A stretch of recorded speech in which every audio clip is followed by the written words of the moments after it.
Show at 1410 Kinner or give us a call at 457-9464. We now send you to the Wing Studios in Kettering. Here's your host, Justin Kinner.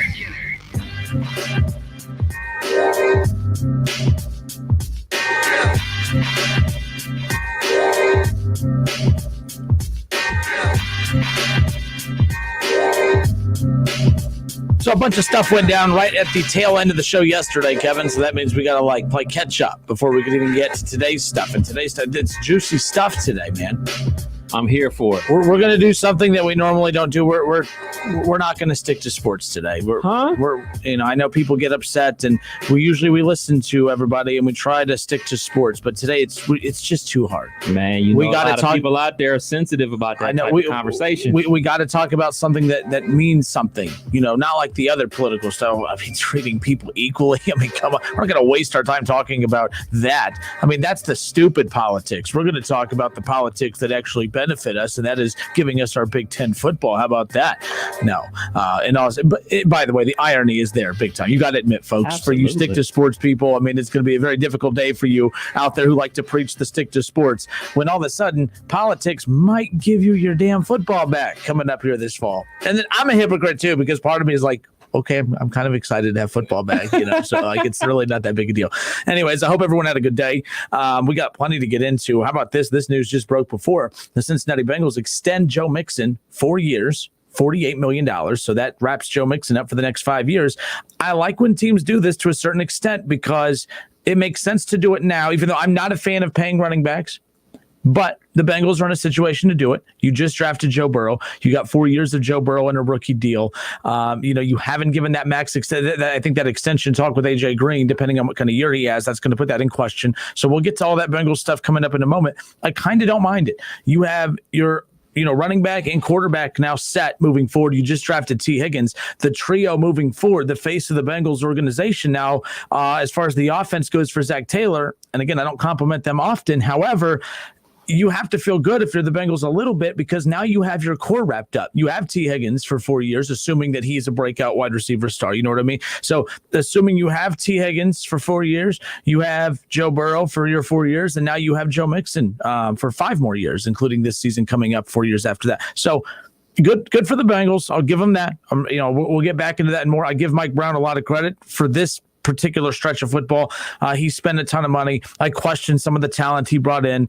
Sometimes I feel like he just brought in talent to bring in talent, and the fact that you spent that much and you're still not sure how much better your team is than a year ago, that's where I kind of get a little iffy. But no, we'll get into the Bengals stuff in just a moment. But I want to we'll open up the phone lines. How about that? 457-9464. So much to get into. You can listen to the show, stream the show, and now watch the show. We are live on Facebook. Search the Justin Kinner Show on Facebook and hang out with us weekdays from 3 to 6 p.m. But let's dive in head first, shall we? Plenty to dive into here. How about this? So the Donald reached out to Kevin Warren, and they debated their approval ratings. I think Kevin Warren got the short end of the stick on that, to be honest with you. The Donald and Kevin Warren were debating their approval ratings, and the Donald said, hey, how can I help you improve your approval ratings? I have the greatest approval ratings ever of all time, quote, the Donald. And Kevin Warren says, I want to be like the Donald, too. I want to have high approval ratings. So Kevin Warren and apparently Donald Trump, the Donald, are working together now to potentially get a football season going, or a Big Ten season going this fall. There are so many jokes and all that stuff. And again, trying to keep it light here. But regardless, I find this interesting. I find this interesting on multiple levels. For one, the Donald gets involved with the Big Ten, but not the Pac-12. The Donald is so passionate about we should not be having football put off to the side for this virus, but yet you're only giving attention to one conference. And I don't want to hear, well, the Pac-12's a joke, yada, yada, yada. Take Ohio State out of the Big Ten, and the Big Ten and the Pac-12 kind of even out one another. Let's just put it that way. So let's get that out of the way now. The bottom line is this might lead to there being football. However, if you read the statement, it kind of just said, hey, yes, they had a conversation, but they are still, they are going to do what's best for the student athletes and bring them back in a time that they feel is best. It wasn't very like affirmative that, yes, we are for sure doing this. It was just very, hey, we're having discussions now. I don't know. I mean, that's a good thing. Having discussions is better than just having the car parked. And you know what I mean? So this is going to be interesting as far as what comes next. My thing is this, Kev, the Big Ten loves you. He loves you not. The Big Ten loves you not. The Big Ten loves you. We're going to find out if it's true or not, though. The ball is rolling. The selfish football fan part of me is like, hey, you know what? This is a good thing. But last night, I irritated a bunch of Buckeye fans. Go figure. Because right when we went off the air yesterday, ESPN, and again, it wasn't ESPN's article is the one we were referring to. The vote came out. The official vote for the Big Ten as far as university presidents, it was 11-3. 11 of the 14 Big Ten university presidents voted to postpone the season. And again, I checked social media, which I shouldn't have. And how many people on social media were like, lies. These numbers are lies. Minnesota's president said there wasn't one. Well, I don't know. I mean, okay. So again, this is the whole thing of it was a waste of time. I don't care about the real reasons why the Big Ten season was pulled, because unless the Big Ten comes back and says, okay, we're going to play, everyone is going to continue complaining. No, I mean, when I hear the parents of the players, and when I hear the fans and the media, the fanboy media, and when I hear all them, and they're talking about, we just want transparency, we want answers. Even if you got an answer, it wouldn't matter, because unless the answer is we're going to play again, you don't want to hear anything. You don't want to hear anything about it. So that's what's amazing to me is, and even if the Big Ten came out and said, hey, our medical experts said this, that's why we don't want to play. You know what they'll say? Well, the medical experts for the SEC said otherwise. So again, it's not like you're literally going to discredit medical experts' opinions because they're not telling you what you want to hear. Right. That's where this is going. The Big Ten is flawed. Kevin Warren handled this horribly. I'm not defending the Big Ten, but I'm not going to sit here and act like the fans aren't getting on my nerves when going through this entire thing, because they are beyond obnoxious. I feel like, I was at Walmart a couple weeks ago, and I'm waiting in line, and there's this mom with her kid, and the kid's crying, I want a toy. And the mom's like, you're not getting a toy. Well, the kid's screaming. And then just to shut the kid up, the mom finally got the kid the toy. And I'm like, oh my God, that's Ohio State fans right now. I want a toy. I want a season. And Kevin Warren's like, you're not getting a toy. All right, fine. Just shut up. Here's your toy. That's what's going on. Buckeye football fans are spoiled, entitled brats. That's what everyone is acting like right now. I am not defending the Big Ten. I am not defending Kevin Warren. I am just saying enough of these childish antics on social media. It's absolutely ridiculous. I couldn't believe it. Yeah, I mean, until yesterday, Kevin, there was no vote. The vote didn't exist, remember? And they're like, oh, we want to know what happened behind the scenes. Well, they finally put out an official statement. They revealed what the vote actually was. And then instead of being mad at the 11 that voted against the season, they're still saying, oh, no, Kevin Warren's still lying. They're just covering his ass. That's all he's... What? And again, maybe he is, but it's just the point that you don't really want answers. You don't want explanations. You just want your season. And I can relate to that. But my goodness, you got to stop acting like a bunch of children, folks. You're acting like the little crying kid in Walmart, and the mom finally has enough and gives the kid what they want. And then the kid grows up to be whiny little crybabies like what we're witnessing now. It's annoying. Yeah, man. I mean, the president talking to the Big Ten about having football, it wouldn't have anything to do with it being like 5 swing states. Hey, stick to sports, Kevin. I'm just saying. Stick to sports. Though, but that's the reality of it is, the Big Ten country is Midwest country, and a lot of these states that these Big Ten schools are in swing states. So that's the reality of it. And also what you talked about, how, people are going to always be up in arms unless it's the thing that they want. Yep. We want our football no matter what. And, they're going to downplay anything that a medical expert tells them unless it's what they want to hear. Just like when they go to the doctor for the physical and they say, Tommy, you need to lose some weight. Tommy goes to McDonald's still. Hey. Yeah, we do. Tommy Jr. has 5 cavities. Lay off the sweets. What does Tommy Jr. do? He go get some candy from the store. Like, people don't care. They just don't care. They want what they want. They want the thrill of life right now. They want to live it up while they're here. What's the saying about 4 years ago? Was the kid saying YOLO? That's what the kids were saying. You only live once. That's how people treat everything. I only live once. I want my football. Oh, I only live once. Let me eat whatever I want to eat. Like, just people just want what they want right now, no matter what, no matter the consequences, no matter the outcome, no matter how it may affect you in the future. People just don't care. Just plain and simple. People don't care. Like, hey, man, And all in all, they don't care if COVID-19 wipes out an entire 100 player football team. They don't care. Oh, they dead? Dang. Who's the next recruit? Who's the next 5-star? Like, that's how people are going to be, man. Because there's plenty of, there's plenty. The shelf is not empty. I mean, they're well stocked. That's what everyone, Yeah, I mean, maybe that's the extreme side, but no, I see your point. But that's how people are in general, and not just about wanting their college football. That's how they are in their everyday lives when it comes to eating habits, when it comes to the health of their children. Like, we can go on and on and on and on. Like, I was talking to one buddy of mine about, people hold the standards of other people higher than they hold the standards of themselves. They want everybody else to be perfect, but they're not perfect. They're not even striving to be perfect. So to expect a situation like this with the lack of football, because football does rule the world. We know that. It goes NFL, college, then NBA. And it's a major drop off between college football and the NBA and fandom. People are literally losing their minds about that not being Ohio State football. And I want football too. I think we got a chance to win a national championship too. I want football too. But guess what? I don't think it's safe. And I'm not up in arms and losing my mind about it.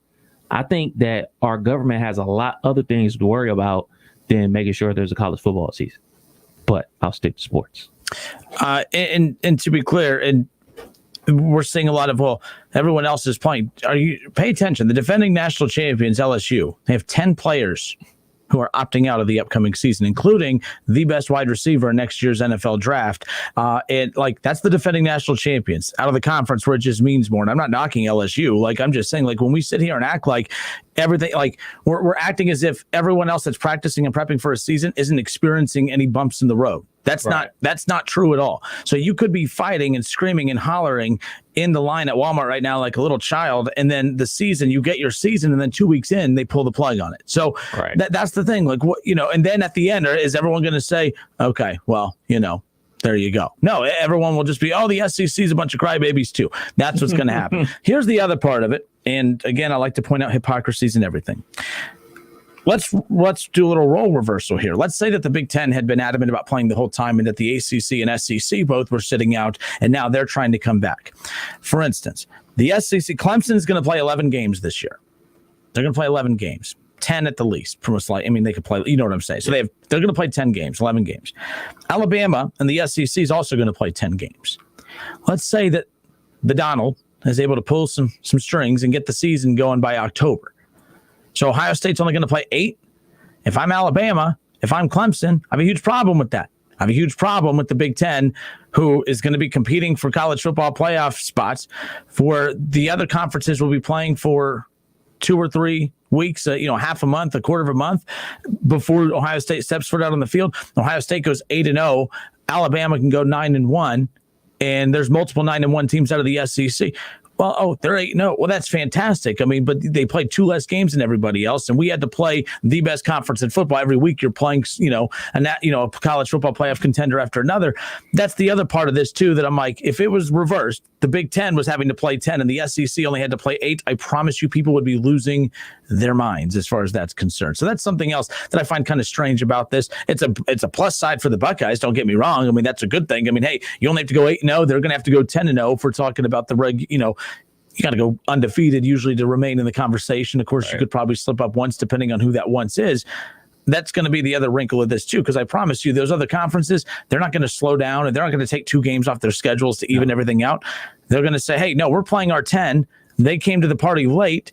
The College Football Playoff Committee needs to figure out how they're going to balance that, because you're not going to keep our 9-1 team out of the playoffs because the 8-0 team is going to get in, and you're punishing teams who played a couple more games than that. That's where I'm going to sit with that. I want Ohio State to play. I'm not trying to say I don't. I'm trying to point out potential issues down the road that we're not thinking about right now, that if the shoe was on the other foot, we would be losing our minds. With that said, every schedule, especially in college sports, isn't created equally. You can say, all right, in the NBA, all right, they playing on a back-to-back, but ultimately the schedule balances out. In college football and basketball, the schedule never balances out. There's always points of the season where, last week of the season, we always talk about it. Ohio State plays Michigan, and freaking Alabama's playing the Citadel. But all in all, it is what it is, because this is the world we decided to love. This is the sport we decided to fall in love with, and we have to roll with those imperfections. And that's just going to be another imperfection about this potential season, that we may only be playing 8 games while everybody else is playing 11 and 10 games. It's just going to have to be dealt with. People are going to have to suck it up, because we were going to have to suck it up if we're not playing the season they crown a national champion. Like, we were just going to have to deal with it. So if we run the table, go 8-0 and get into the college football playoff, they just going to have to deal with it. Same way we had to deal with them hoisting the national championship without us even playing. Deal with it. All right. As we close this part of the show out, just simple yes or no, Kev. Will there be a season now? No. You still say no? No, man. No. Here's the other part of this too, and it was ESPN's Adam Rittenberg. We have Adam on from time to time. Sorry, Kev. Hold on one moment. Oh, you good? So Adam Rittenberg tweets out earlier that in talking, he spoke with some Big Ten sources since the Trump tweet. He said the key next step remains outlining the medical benchmarks that must be met to play and how soon they could be reached. 6 presidents who voted to postpone on August 11th must change their votes to exceed the 60% requirement. So that's the thing too. Like, we're totally not. I don't get why fans are not mad at the university presidents. Like, why are people not mad at the presidents and all the anger is being funneled to the when a player holds out? They're not mad at the organization for not giving that player the money. They're mad at that player for not taking what they're given. It's the same exact thing. So the reason, so that's the other hurdle here too, by the way. This isn't the Donald calling the Warren and saying, hey, there needs to be a season. Oh, okay, cool. Yep, we'll kick off on this day. You got to get the university presidents. Mm-hmm. And let's be clear, since we have the green light to talk politics today, a lot of those presidents aren't big fans of the president. So do you think that they're going to give, again, not defending this, do you think that they are going to want to be bullied into this or told what to do by a guy they don't respect or like? I promise you that's going to play a role in this. And again, you need 6 of these university presidents to overturn their vote. I don't think that's happening. I don't think you're going to get all 6. You're not going to. I have a hard time believing Michigan and Michigan State's presidents, who have been the loudest and most adamant about not playing this fall, are you going to overturn them? So that's the thing. This isn't just a simple Kevin Warren just flips the switch and says the season's back. It's multiple people that have to make a decision and make a vote. And will the Big Ten get that vote? That's the big question mark too, as far as that's concerned. People are acting like this is a simple. One-man decision. It is not. Right. It is not. There's a lot at stake here. And again, yesterday it was Iowa, it was Ohio State, and it was Nebraska. They were the only 3 schools with university presidents voting not to postpone the upcoming season. Every other president voted to postpone. So we were talking yesterday that, of course, when the Big Ten's original statement is that the presidents overwhelmingly voted in favor of postponing the season. We were debating what's overwhelmingly, because 11-3 sounds overwhelming, but the problem is one of the 3. Yes, it's 11-3, but of the 3, you have the team, the face of the conference. I'm not trying to do the trademark thing to be funny, but you have the Ohio State University. That's not just your best team in the conference. That is the conference. The big, they're the face of that conference. So when Ohio State comes out and says, no, we want to play this fall, you can't just look at them and say, yeah, well, only 2 other presidents said they wanted to play, so we're going to move forward with that. Again, there's so many different angles and directions you can go with this, but every other conference chose to be, to put the virus to the side in their decision making here. The Big Ten chose to put it on the front burner, although people are still questioning the real reasons for why the Big Ten did it, and they're saying it's political and blah, blah, blah. Okay, if you think that 11 university presidents are willing to, run their university into the ground and risk their jobs just to rid the office of the Donald, I have a hard time believing that. I have a hard time believing that 11 university presidents are going to run their university into the ground just to get the guy in office out. I have a very hard time believing that, and I feel bad for those that actually believe that much in conspiracy theories that that's the case. Politics do play a role in this. I'm not going to sit there and say that they don't, but we all are selfish human beings to the point to where I don't think that there is a president out there that is willing to make that much of a stand to have their job taken from them, to ruin their university just to get a man out of office. I find that odd. I find that strange, and that kind of thinking is just whatever it is, it's crazy. It is. This is where the politics get involved. And by the way, folks, I don't want to hear stick to sports because this benefits you. You might get your football. Dr. Christina Johnson, the president of Ohio State, right? Yep. Just got on the job. How about that? Feet to the fire. I don't want that position. But, if she wants football for the Buckeyes and everything like that, her and the president of Nebraska and Iowa need to be on their job, calling the other schools, doing the best sales pitch that they can to try to sway their vote. If there is another vote, then they'd be on the phone trying to make that happen if that's what they want to happen. It's not a easy position, especially for her to be. I mean, like, she just showed up. Like, when we say just showed up, like a week ago, she just showed up. Her and Kevin Warren both have been like walking into like, this is not something easy. This is not an easy decision. And I'm sure, like, she heard, like, how a rabid fan base we have for Buckeye Nation. I'm sure she was like, oh yeah, okay, I know, I get it. I've dealt with this type of thing before. Welcome to the party. This is a difficult situation for her to be in. I mean, if it does come to another vote, we'll see what happens. I just don't think that the other presidents are going to be swayed. I just don't think the other presidents of the universities will be swayed. 6 of them have to switch their opinions. Yep. They're going to have to come up with some good medical evidence and a great plan for them to sway their vote. Because, I mean, that's 6 people to change 6 people's minds. That's not an easy thing to do. Yep. 6 of the 11, who voted to postpone on August 11th, they must change their votes to exceed the 60% requirement. So, there has to, it's 60%. That's the percent of, so again, that's how, 6 of 11 total university presidents voted to postpone this upcoming season. Can you get 6 of them to change their mind? That's going to be the key. And here's the deal too. The Pac-12 has been quiet. The Big Ten, Kevin, outside of the Big Ten, outside of Ohio State, Iowa, and Nebraska, coincidentally enough, the 3 that voted to play. Have you really heard much from Penn State and others about? No, we haven't heard Penn State parents angry. We haven't heard. I mean, hell, Micah Parsons opted out before the Big Ten opted out. And I'm glad you brought your mic's off. I'm glad you brought that up. So many guys have opted out. And let's just say there is a Big Ten college football season. Currently, no Ohio State players have opted out, at least that I'm aware of. If they do not destroy everybody on the schedule, and I'm talking like manhandle, like the things that they did to them last year, I want that in the first half. I want blowouts, because if there's no Marco Parsons out there, if they're not throwing to Rashad Bateman, Michigan lost a potential first-round pick at tackle. I want sacks left and right. If there is a football season and Buckeye Nation has been going crazy for the team better show the appreciation and go out there and dominate and get a national championship. Because if the fan base was able to sway the conference into having a season, let's be clear, it is all for the Buckeyes' favor. This whole thing is for Ohio State. Mm-hmm. This everything. Everything's for Ohio State. Yeah, the teams, other schools, they get paid, they get their checks. That's great. But this whole thing is for Ohio State. If there is an Ohio State football season and they don't win the national championship, it's all for naught. So no pressure, Justin Fields. No pressure, Ryan Day. But if there is a season, there better be a national championship coming along with it.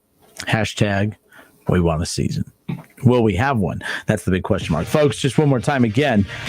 I mean, it may sound like a simple question. Do you believe that now we're going to get a season? Again, there's a lot into that. I mean, you got to peel back a lot of layers there. You got to get 6 of the university presidents, 6 of the 11, to change their vote to exceed the 60% requirement. Will that happen?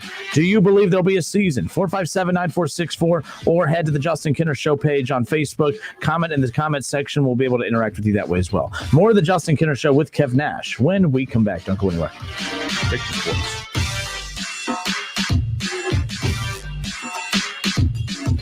It's the Justin Kinner Show with Kev Nash on 1410 ESPN Radio. ESPN 1410 Wing AM weather. Mostly cloudy skies this afternoon with a high of 88 degrees. Tonight, chance of thunderstorms, then showers likely, down to a low of 72.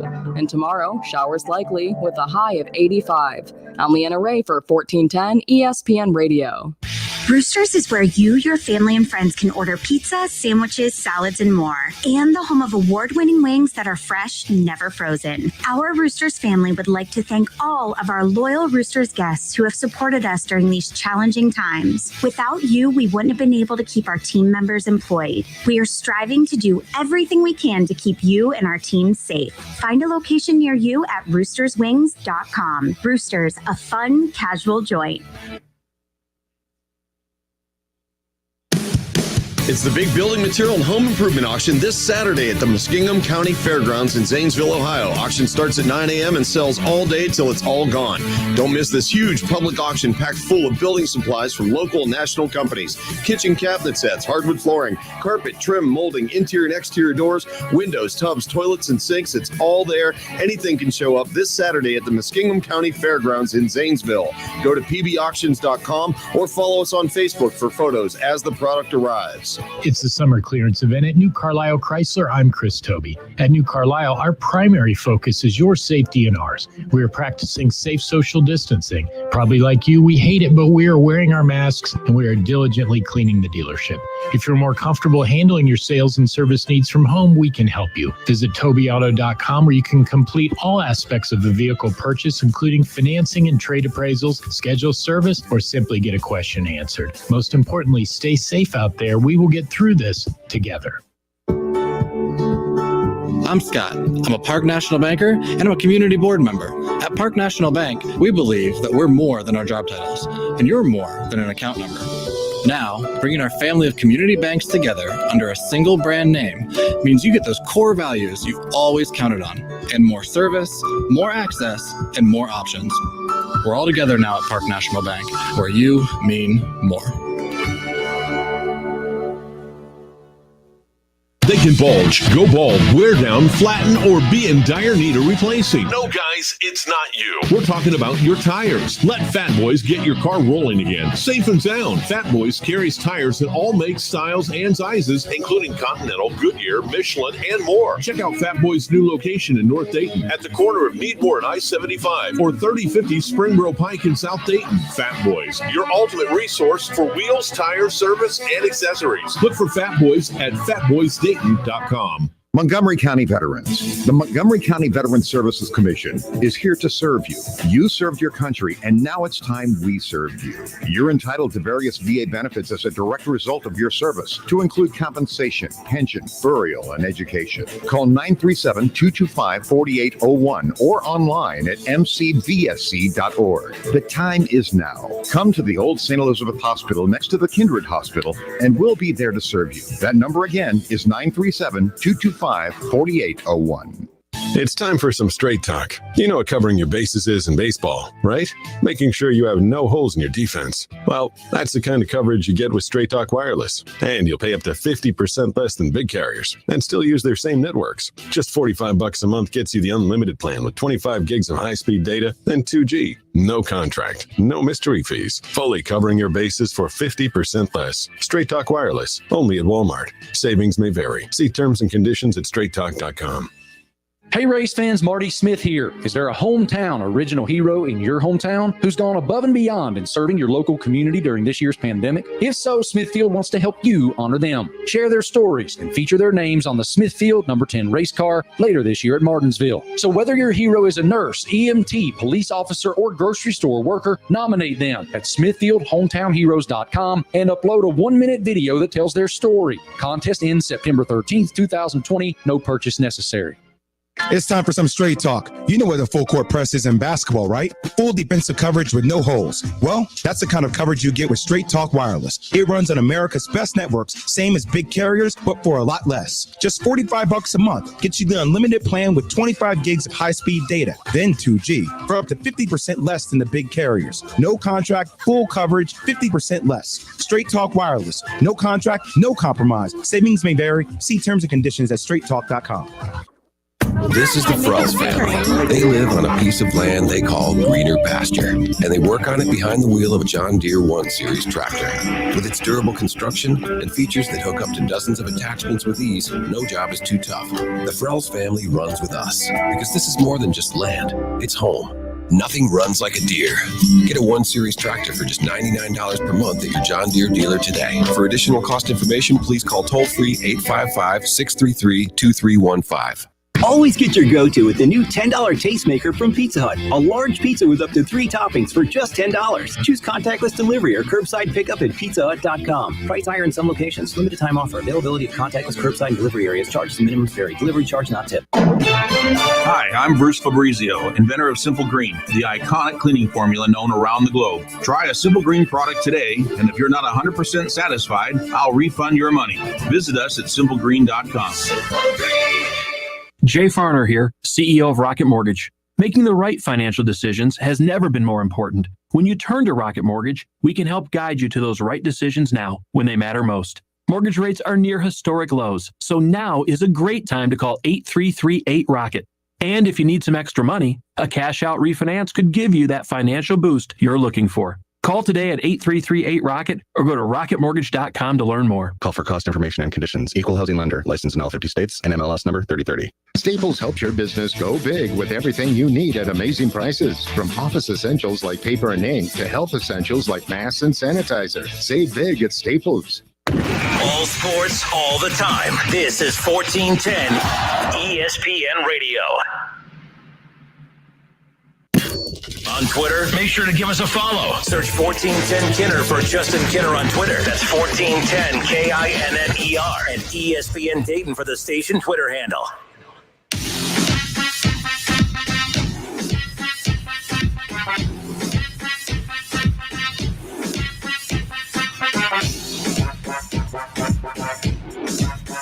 All right, and we are back. Listen, streaming now. Watch the Justin Kinner Show with Kev Nash live on Facebook and ESPN Dayton's YouTube channel.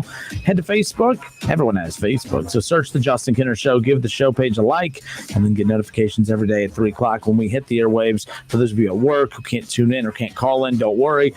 You want to interact with the conversation, you comment in the comments section. We're able to pull your comments right into the show and interact with you that way. For instance, Chris Cunningham says, the Reds suck. Give me Ohio State football. Damn it to hell. I had a teacher that used to say that in high school. It was the funniest. I mean, he was just this big SOB. I mean, he was trying, and he had this big, deep voice like this. He go, oh, damn it to hell. Everything was damn it to hell. And it was like, as a kid, that's the funniest thing in the world. So everyone says, but I haven't heard someone say damn it to hell in a while. So thanks for the flashback there, Chris. But yes, the Reds, not good.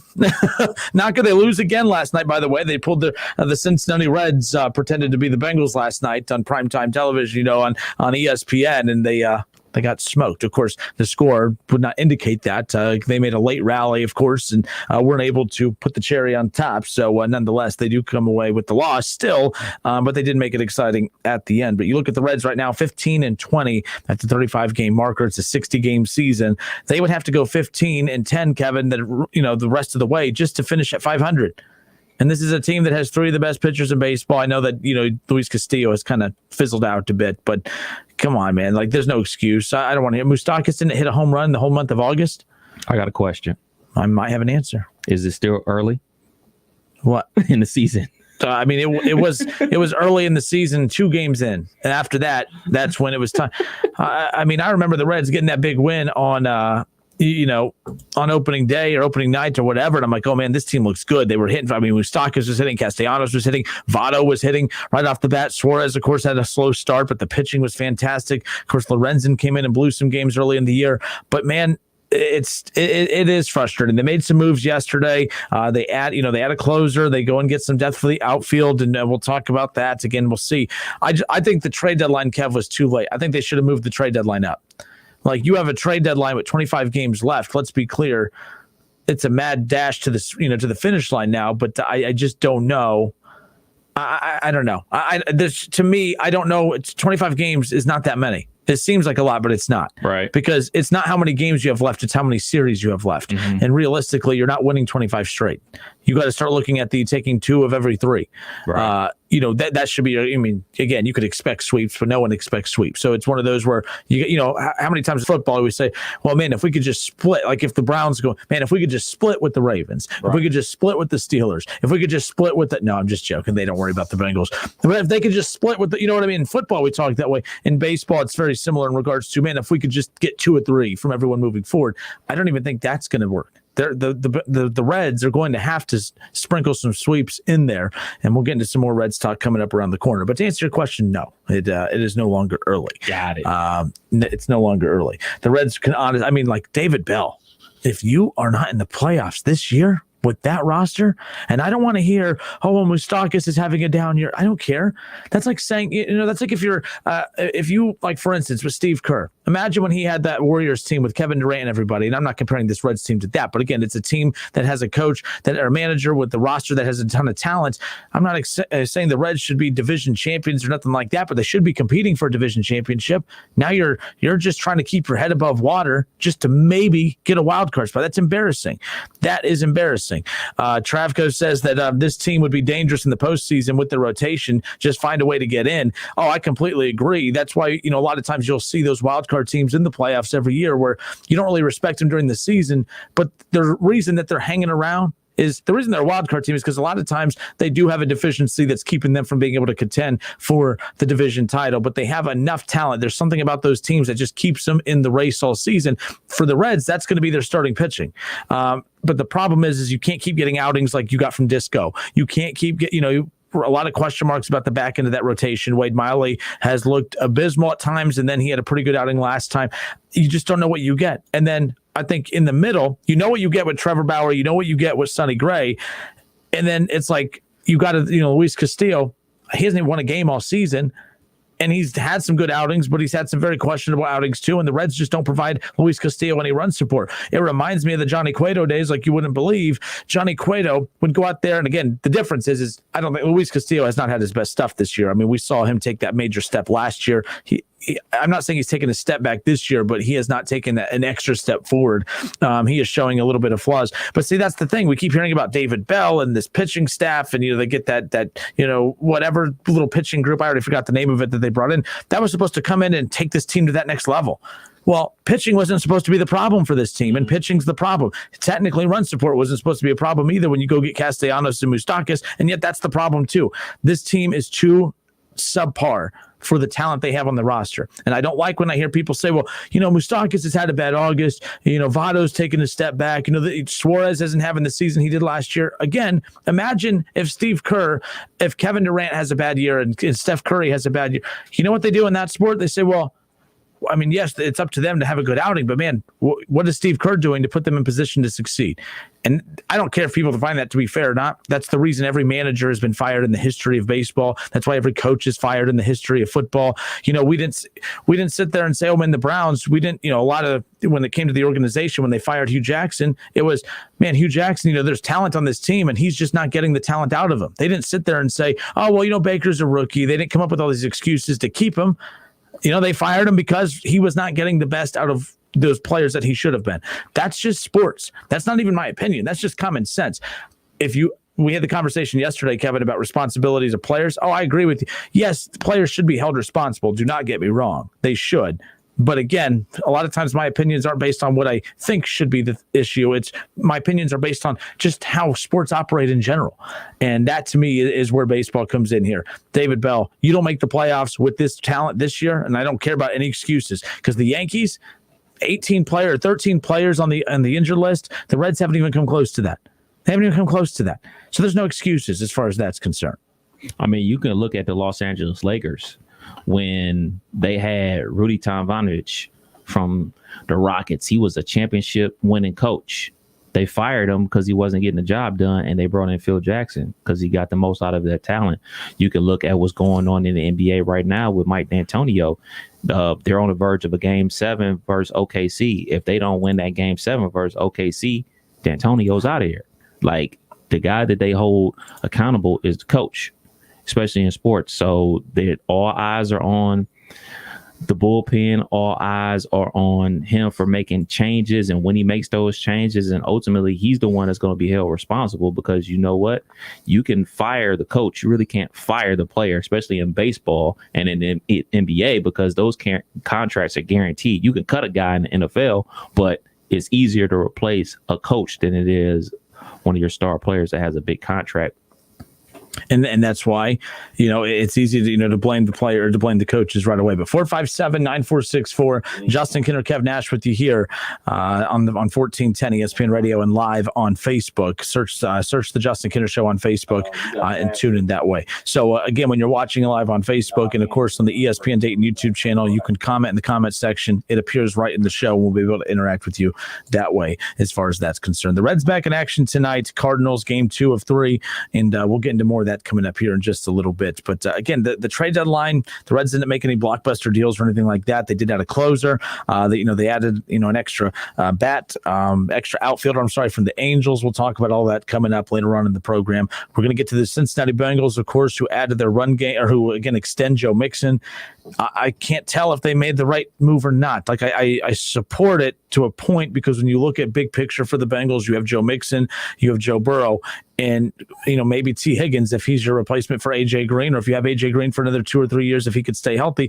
That's a very good core. There's not many teams out there that have a core long term. The Browns felt the same way about, you have Baker Mayfield, you have Nick Chubb, and then Odell Beckham Jr. That's your trio right there to kind of build around, and that's what the Browns have done. The Bengals are of course going to take a similar approach as far as that's concerned. Hell, the Steelers did that whenever they thought they were going to be able to build around Le'Veon Bell and Antonio Brown with the back end of Ben Roethlisberger's career. That was the target. Obviously, it didn't work out that way just because of player personalities and stuff and interest for Le'Veon Bell.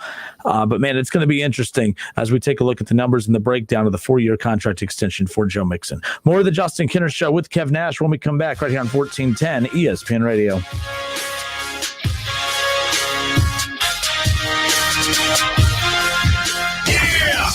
It's the Justin Kinner Show with Kev Nash on 1410 ESPN Radio. Ready for renovations? Arts Rental Equipment has the tools you need to make your home, lawn, and garden stand out this year. From brush chippers to cutoff saws, no job is too small or too big. Visit your local Arts store today. Work smart.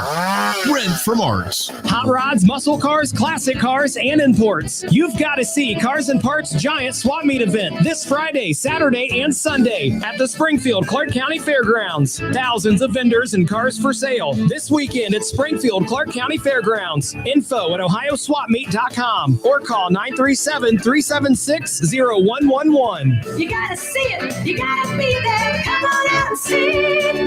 Cars and Parts Swap Meet and Car Show. Bring the family. At Shell, we know from the time you get up to the time you wrap up, Good night. there's a lot of meetups, eat-ups, and hurry-ups. So come to Shell and get 3 things done at once. Fill up with Shell V-Power Nitro Plus to help keep your engine running like new. Save up with the Fuel Rewards program and never pay full price for gas again. And snack up with in-store rewards to save even more at the pump. Make the most of the stop you need to make with Shell and engines that continuously use Shell V-Power Nitro Plus premium gasoline. See full terms and conditions at fuelrewards.com. We saved serious cash with our Progressive Home and Auto Bundle and used the money to buy a new boat. Who's ready to water ski? This is not a real testimonial. Sure, customers can save big money with Progressive, but not enough for a new boat. They'll probably spend it on rent or gas money or maybe one of those little plastic wading pools for the yard. Ahoy there! Is what the captain might say on the toy boat in your wading pool. Progressive Casualty Insurance Company and Affiliates. I like a bed that's really firm. I need something a little softer than that. Rest easy. With the Sleep Number 360 smart bed, you can both adjust your comfort with your Sleep Number setting. Can it really help me fall asleep faster? Yes, by gently warming your feet. Okay, but can it help keep us asleep? It senses your movements and automatically adjusts to keep you effortlessly comfortable. Sleep Number, proven quality sleep is life-changing sleep. It's our biggest sale of the year where all beds are on sale. Save 50% on the Sleep Number 360 limited edition smart bed, only for a limited time. To learn more, go to sleepnumber.com. It could be a routine drive to pick up the kids after school or an epic road trip across the country. No matter where your travels take you, we know those miles count. We're Marathon, We have over 5,700 stations across our great nation. Our people are working hard every day to provide you with quality top-tier gasoline to improve engine performance and fuel your life. Marathon, fueling the American spirit. Making Moves is brought to you by LinkedIn Jobs. After falling to the Los Angeles Lakers in the 1982 NBA Finals, the 76ers needed to find the right player to build the ultimate winning team. In September of '82, they acquired restricted free agent Moses Malone. They went on to rack up a 65-17 regular season record and followed that up with a 12-1 postseason record. Malone won the regular season and NBA Finals MVP award. Build your winning team today. Go to linkedin.com/sports. Adding a leader you need right when you need them. That's how sports teams get ahead and how your business can too. LinkedIn will match the right talent with your open roles fast. Post a job and you'll get great candidates with the right mix of skills, interest, and experience. So every hire you make is a win for your business. Go to linkedin.com/sports and get $50 off your first job post. That's linkedin.com/sports. Terms and conditions apply.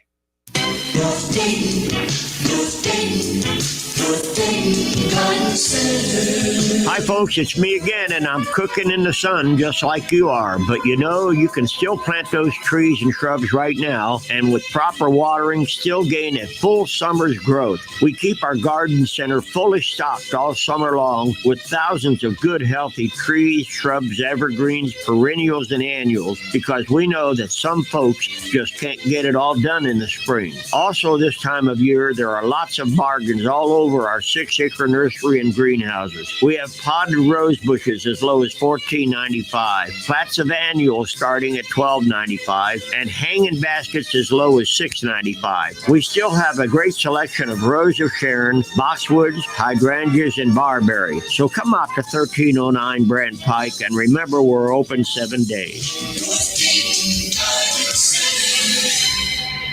Welcome to another Fantastic Four golf hole experience with the Buy Golfer Half Bogey Boys. We're in Greenville, Ohio today playing the beautiful Turtle Creek Golf Club. This course has been rated the #1 golf course in the Dayton area. Extremely well maintained and spectacular views. We just finished up hole number 9 and turned the corner for the second half of our round. I'm finishing one of their famous Turn Club sandwiches and staring down the fairway at the awesome number 10 hole. Trees line both sides of this narrow downhill par 4. Now it's not long, but being straight obviously is critical. That's the hardest part of my game, but today I drive it right down the middle. If I can avoid the water on the left, I have a chance for par. My second shot lands in good shape, just short, and I'm up in the hole in 2 for a par. That's what keeps me coming back. Oh yeah, that sandwich, that was pretty good too. You have got to play this course. Get your pals together, book a tee time, and come out and play Turtle Creek. Stay tuned for more Fantastic Four golf hole experiences. See you at the next hole. Visit buygolfforhalf.com for half-price golf packages from Turtle Creek and other great local golf courses around the Miami Valley. Do you have a home improvement project? Use the right tool for the job and rent from Arts Rental Equipment. Arts has the best selection from power washers and ladders to loaders and dump trailers. Work smart. Rent from Arts. Did you know that right now Geico is offering an extra 15% credit on car, motorcycle, and RV policies? That's on top of what Geico could already save you. Visit geico.com to learn more. The Reds are on the radio. Every hit, every strikeout, every home run. It is gone into the second deck and left. A 2-run home run by Eugenio Suarez. Cincinnati Reds baseball. Catch every game right here on Dayton's home of the Reds, 1410 ESPN Radio. Whether you're at home, at work, or in your car, tune in to ESPN 1410 Wing AM or stream us live at wingam.com. It's the Justin Kinner Show with Kev Nash. Back to the famous WING studios. Here's Justin Kinner and Kev Nash.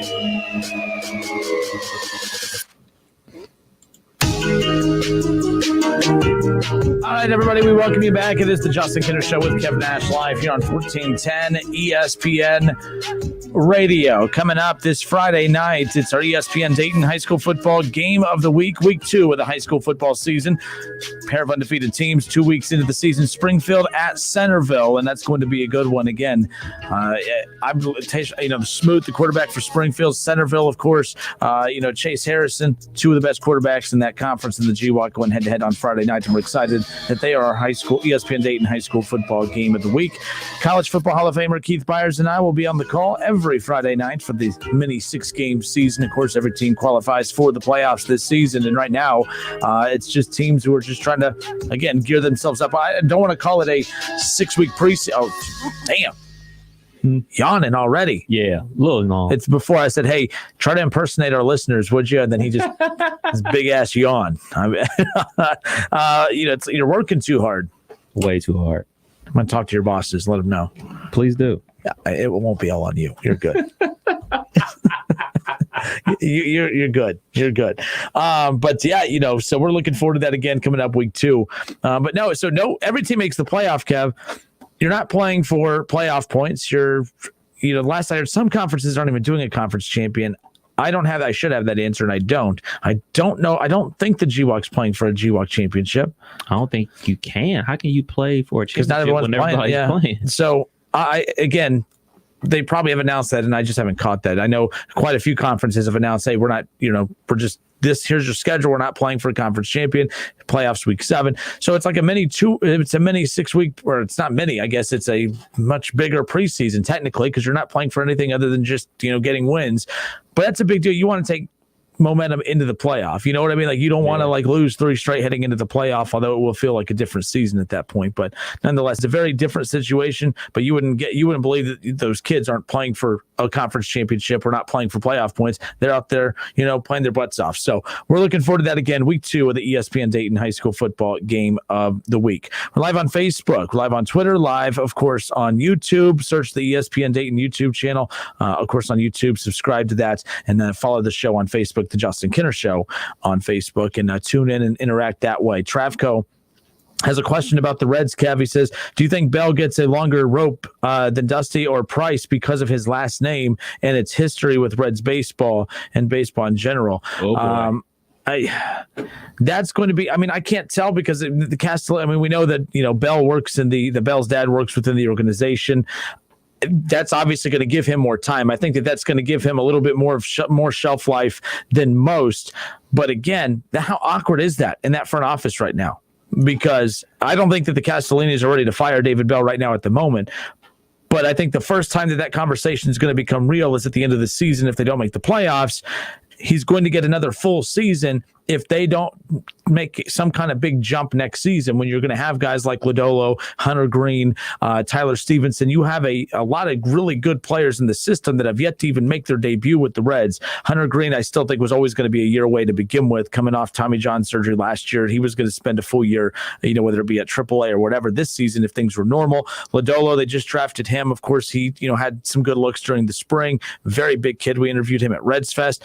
I think that he will be a player next year for the Reds. And then, of course, Tyler Stevenson, who has been a journeyman throughout the farm system for the Reds. Waiting for them to finally call him up. I feel like it was ages ago when we're watching him with the Dragons. So get him up here. I think you have the pieces to be able to get better just by calling certain younger players up, but they're going to have to go and figure out a way to keep Trevor Bauer. Trevor Bauer, I think, is going to be the key. So David Bell's not getting fired after this year. Right. I'm calling for the seat to boil after this year, though. Like, honestly, you can't miss the playoffs this year and expect everyone to say, well, by golly, he gave it his all. It was just a COVID, ridden season. I thought that we would be able to make that excuse at the beginning, but no, it's still baseball. You're still playing baseball. You're not losing games because of COVID. You're losing games because of stupid decision-making in the middle of games. You're losing games because guys aren't hitting the ball well right now. You're losing games because your bullpen has been so up and down. It's been better as of late. That's all. That's kind of where I sit with as far as that goes. Do you expect more teams to stay pat with their coaching staff this offseason in baseball? I think so. We saw so much manager movement last offseason that I still think managers should get a couple years. I don't want David Bell gone after 1 or 2 years. But I think that this fast forwards the conversation of the hot seat conversation. David Bell should be, I think the seat's warming up right now. It should be boiling by the end of the season if they don't make the playoffs. And if they miss the playoffs again next year and no player development, then that's a problem. That's a problem. So we shall see. But again, I want to say, yes, the moral side of me is like, oh, yeah, you can't fire a manager. It's been such a strange season. You didn't even start till July. You only played 60 games. But when you strip all that away, Kevin, it's still baseball. And the Reds would be losing this way. If they started in April, I still feel like the Reds would be losing games this way. I don't think they're losing games because they started in July. I think they're just losing games because that's the makeup of this team, unfortunately, or at least with how it's being managed. You know, for me, at first going into this season, I thought like, all right, there's no way guys get fired. It's a COVID-19 situation. There's a ton going on. That's a built-in excuse. But then you see what happens in the NBA with Nate McMillan signing the extension and then getting fired. Then you see Alvin Gentry get fired. And then what's going to happen with Mike D'Antoni, if he doesn't win this Game 7 tomorrow, he's going to get fired. So eventually, I think ownership, they're going to be back to business as usual. Like if they're spending a ton of bucks on players, they want to win. And they're thinking like, yo, I'm giving this player this amount of money, this player this amount of money. If I'm forking out the bucks, I want to get some dubs. I want to get some wins. I want to make the playoffs. Give me something. So, and the person that is held responsible for that is the coach. So before Alvin Gentry and Nate McMillan got fired in the NBA, I thought, they'll stand pat. Like it's a pandemic going on. But now I'm on the other side, man. Like seeing those two guys get fired, like especially Nate McMillan. He signed an extension 2 weeks ago in the bubble. They get ousted, swept, you're out of here. Like things change that quick. Like, come on. These owners snap back to reality real quick when they start forking over money and they're not getting results. I mean, maybe it was because they got swept. I don't know. But like that made my eyes open wide to this. Like, you know what? They're not going to let these guys slide. They're going to be on them just like it was a normal season. Well, the reason back when we had that conversation, we were on the same page. Yes, you should give coaches and managers, baseball, NBA, football, the benefit of the doubt. But I promise you this much. Why is that fair to do that for managers and coaches, but we're not doing that for players? How many players have been released because they're not pitching well, because they're not hitting well? How many guys, you know what I mean? Like Josh Van Meter, who's been a great utility guy for the Reds. They just sent him away. Right. You know, so my whole thing on that is you were right. Like me and you were on the same page on that. But when the season started, I'm like, man, I know we discussed it and we were both like, yeah, you should give them the benefit of the doubt. But when you strip all the noise around starting in July away, I think the reality kicks in. Hey, it's still baseball. The game hasn't really changed. Yes, there's a weird quirky rules, the extra innings rule, 3-batter minimum, 7-inning doubleheader. But at the end of the day, it's still baseball. And I think that's why managers are still held to that expectation. Same thing, NBA in the bubble. Hey, it's weird, there's everything going on, but you know what? At the end of the day, it's still basketball and you're expected to win games. So I think, although it does sound like it should make sense and be fair, but if we're not going to give players the benefit of the doubt, I don't think managers and coaches in any sport should be protected if that's the case as far as that goes. Mike says, this is for you, Kevin. Mike says on Facebook, Kevin, I told you Jimmy Buckets and the Heat. I said that yesterday. See what you did, Mike? You pissed him off. He was yawning earlier. Same thing yesterday. Woke him up. I said that the Heat are going to beat the Bucks. The Bucks will not make it out this round. I got my money on the Heat. I got my money on the Heat and Celtics in the Eastern Conference Finals. And the Celtics coming out in 7. That's what I said yesterday. See what you did, Mike?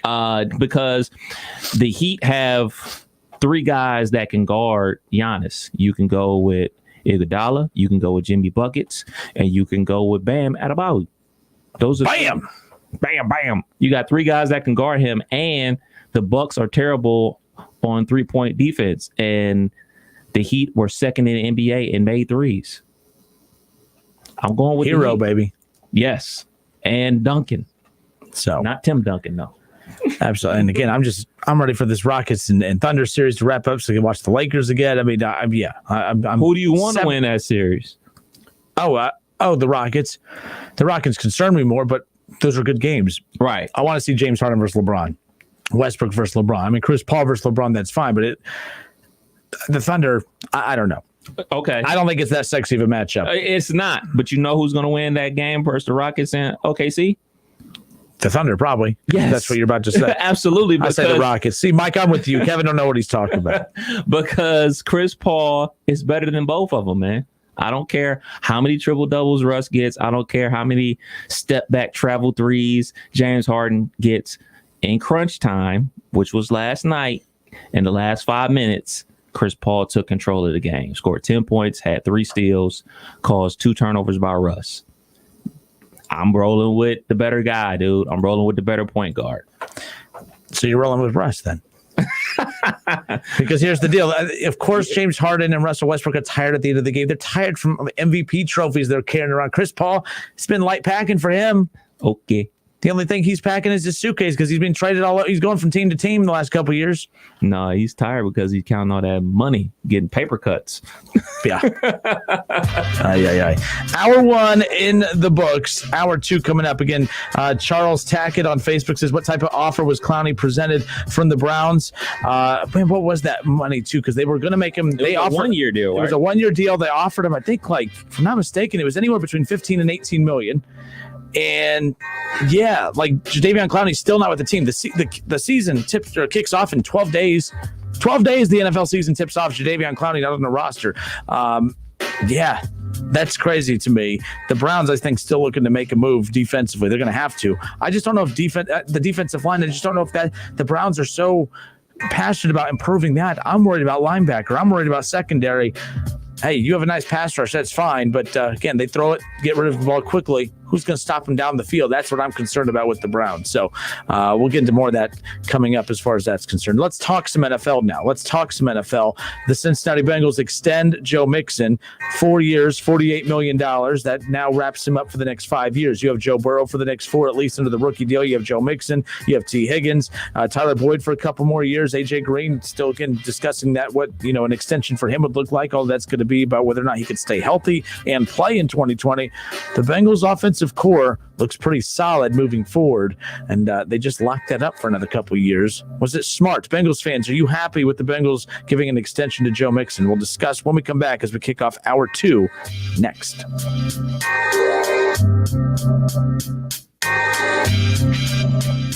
It's the Justin Kinner Show with Kev Nash on 1410 ESPN Radio.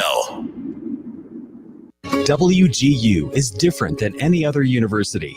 Accredited online learning, you can do it anytime. No lectures. Study when and where you want. Nonprofit WGU orients everything we do around you. You receive a dedicated mentor to guide you through your degree attainment. Our technology and learning environment is built around you. WGU degree programs start at the first of the month, all year long. Visit ohio.wgu.edu. Get in the zone, AutoZone. Welcome to AutoZone. Dealing with battery problems? We've got you. Let's start with a free battery test. If you just need a free charge, we can help with that too. And if it's time for a new battery, we've got you covered. We're the only place you can find Duralast, the batteries more consumers choose. That's what makes us America's #1 battery destination, where help is always in stock. Claims based on a proprietary consumer study and data from the MPD Group 2019. Get in the zone, AutoZone. Fall is just around the corner. So are Labor Day savings now at the Home Depot, where you can save every day on everything, from mulch to power tools, new appliances to a fresh coat of paint. You can even shop and save right from the app and get convenient delivery right to your door. The only question is, what will you do next? Tackle more fall projects with Labor Day savings now at the Home Depot. How doers get more done. U.S. only while supplies last, valid through September 7th. Today, being there for one another is more important than ever. At Kettering Health Network, our caregivers are dedicated to helping you stay safe and well. We're open and ready to care for you. From treating emergencies to regular wellness visits, count on us to deliver the exceptional care you've come to expect. Kettering Health Network. Together, supporting each other. Learn more at ketteringhealth.org. And now a game of Commercial Chicken, brought to you by Progressive, where we see how long Flo can go without talking about insurance. Ready? Go. Oh, hi. Okay, guess we should talk about something. Kind of tough to be put on the spot. Not sure what to say. But I know what I'm definitely not talking about. Drivers who switch to Progressive could save big. Okay, you win. We can't help but save customers money. Progressive Casualty Insurance Company and Affiliates. Labor Day savings are now at the Home Depot, and your fall project list is now even more affordable. Use our mobile app to search, shop, and save. Flexible delivery options that bring everything you need right to your door. And if you need tools for a project, but not forever, you can rent them. You won't find a better toolbox anywhere else. Take on fall with Labor Day savings now at the Home Depot. How doers get more done. U.S. only while supplies last valid through September 7th. School goes on. Staples has everything to start the year right, no matter where school happens, and all at amazing prices. School on, save on at Staples. WING 1410 Dayton. Dayton's ESPN Radio.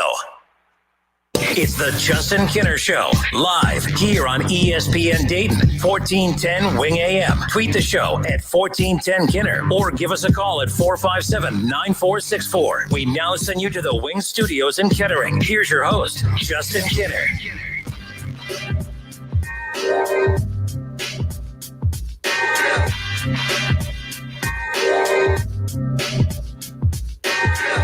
Hour 2 of the Justin Kinner Show with Kev Nash. We're off and rolling here on 1410 ESPN Radio. Listen, stream, watch.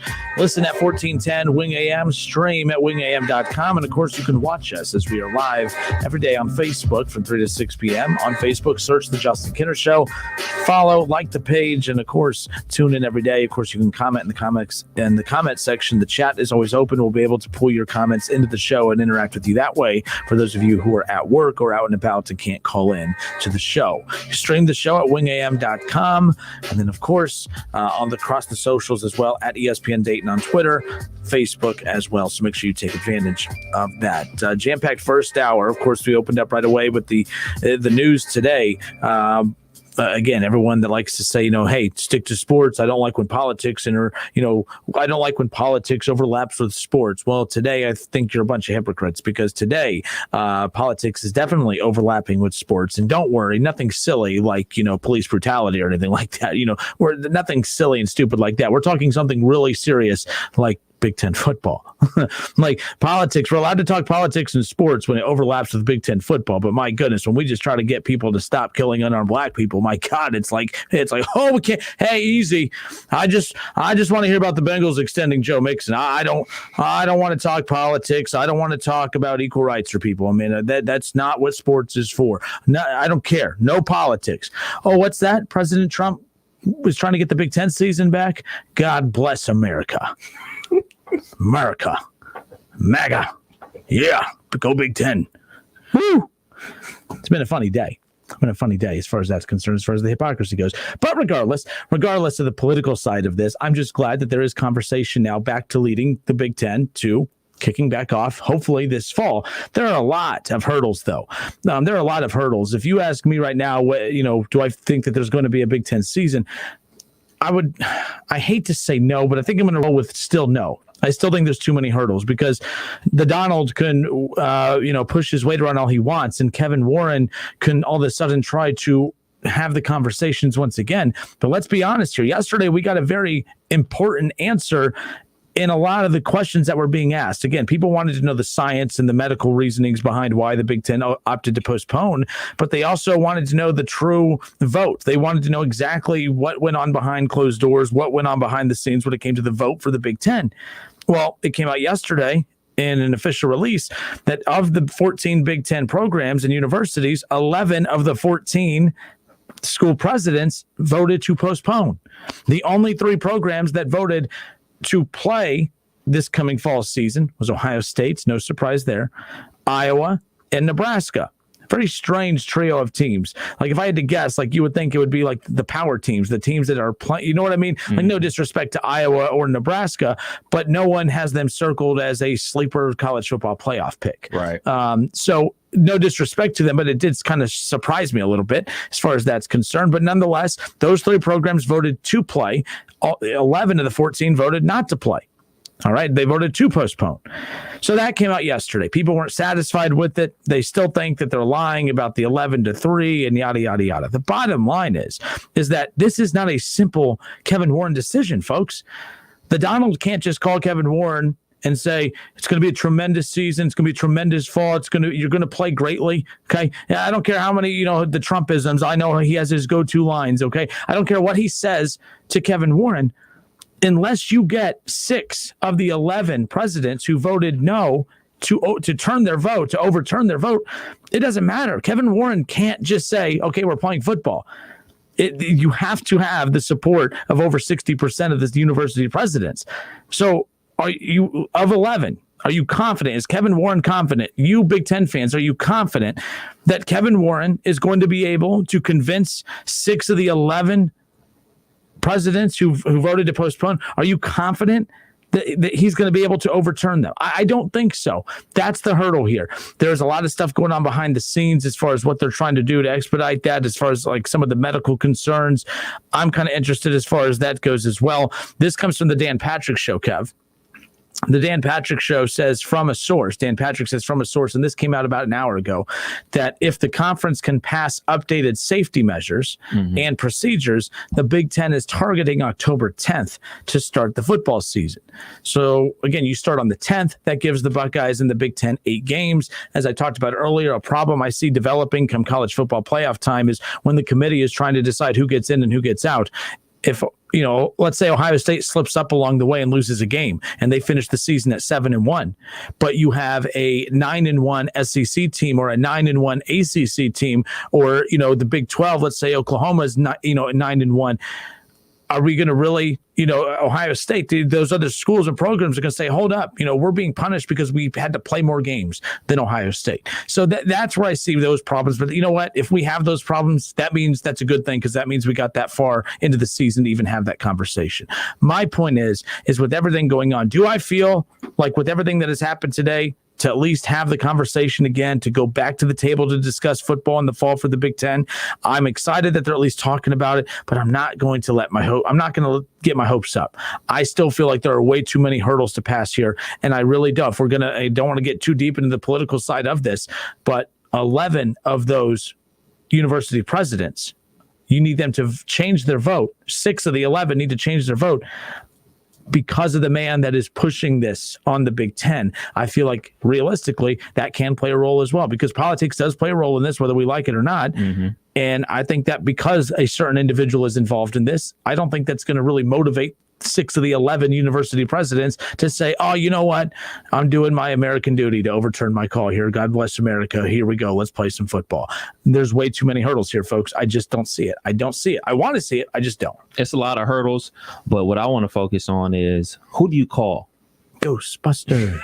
I knew you were going to do that. Sorry. You have to have partners in this, much like but the Big Ten had a partner with the Pac-12 with canceling the football season. You have to have partners. So are you, Ohio State, calling Michigan, trying to sway them, which would in turn sway Michigan State? So that's say you're able to accomplish that. Say you're able to accomplish swaying of Michigan. They sway Michigan State.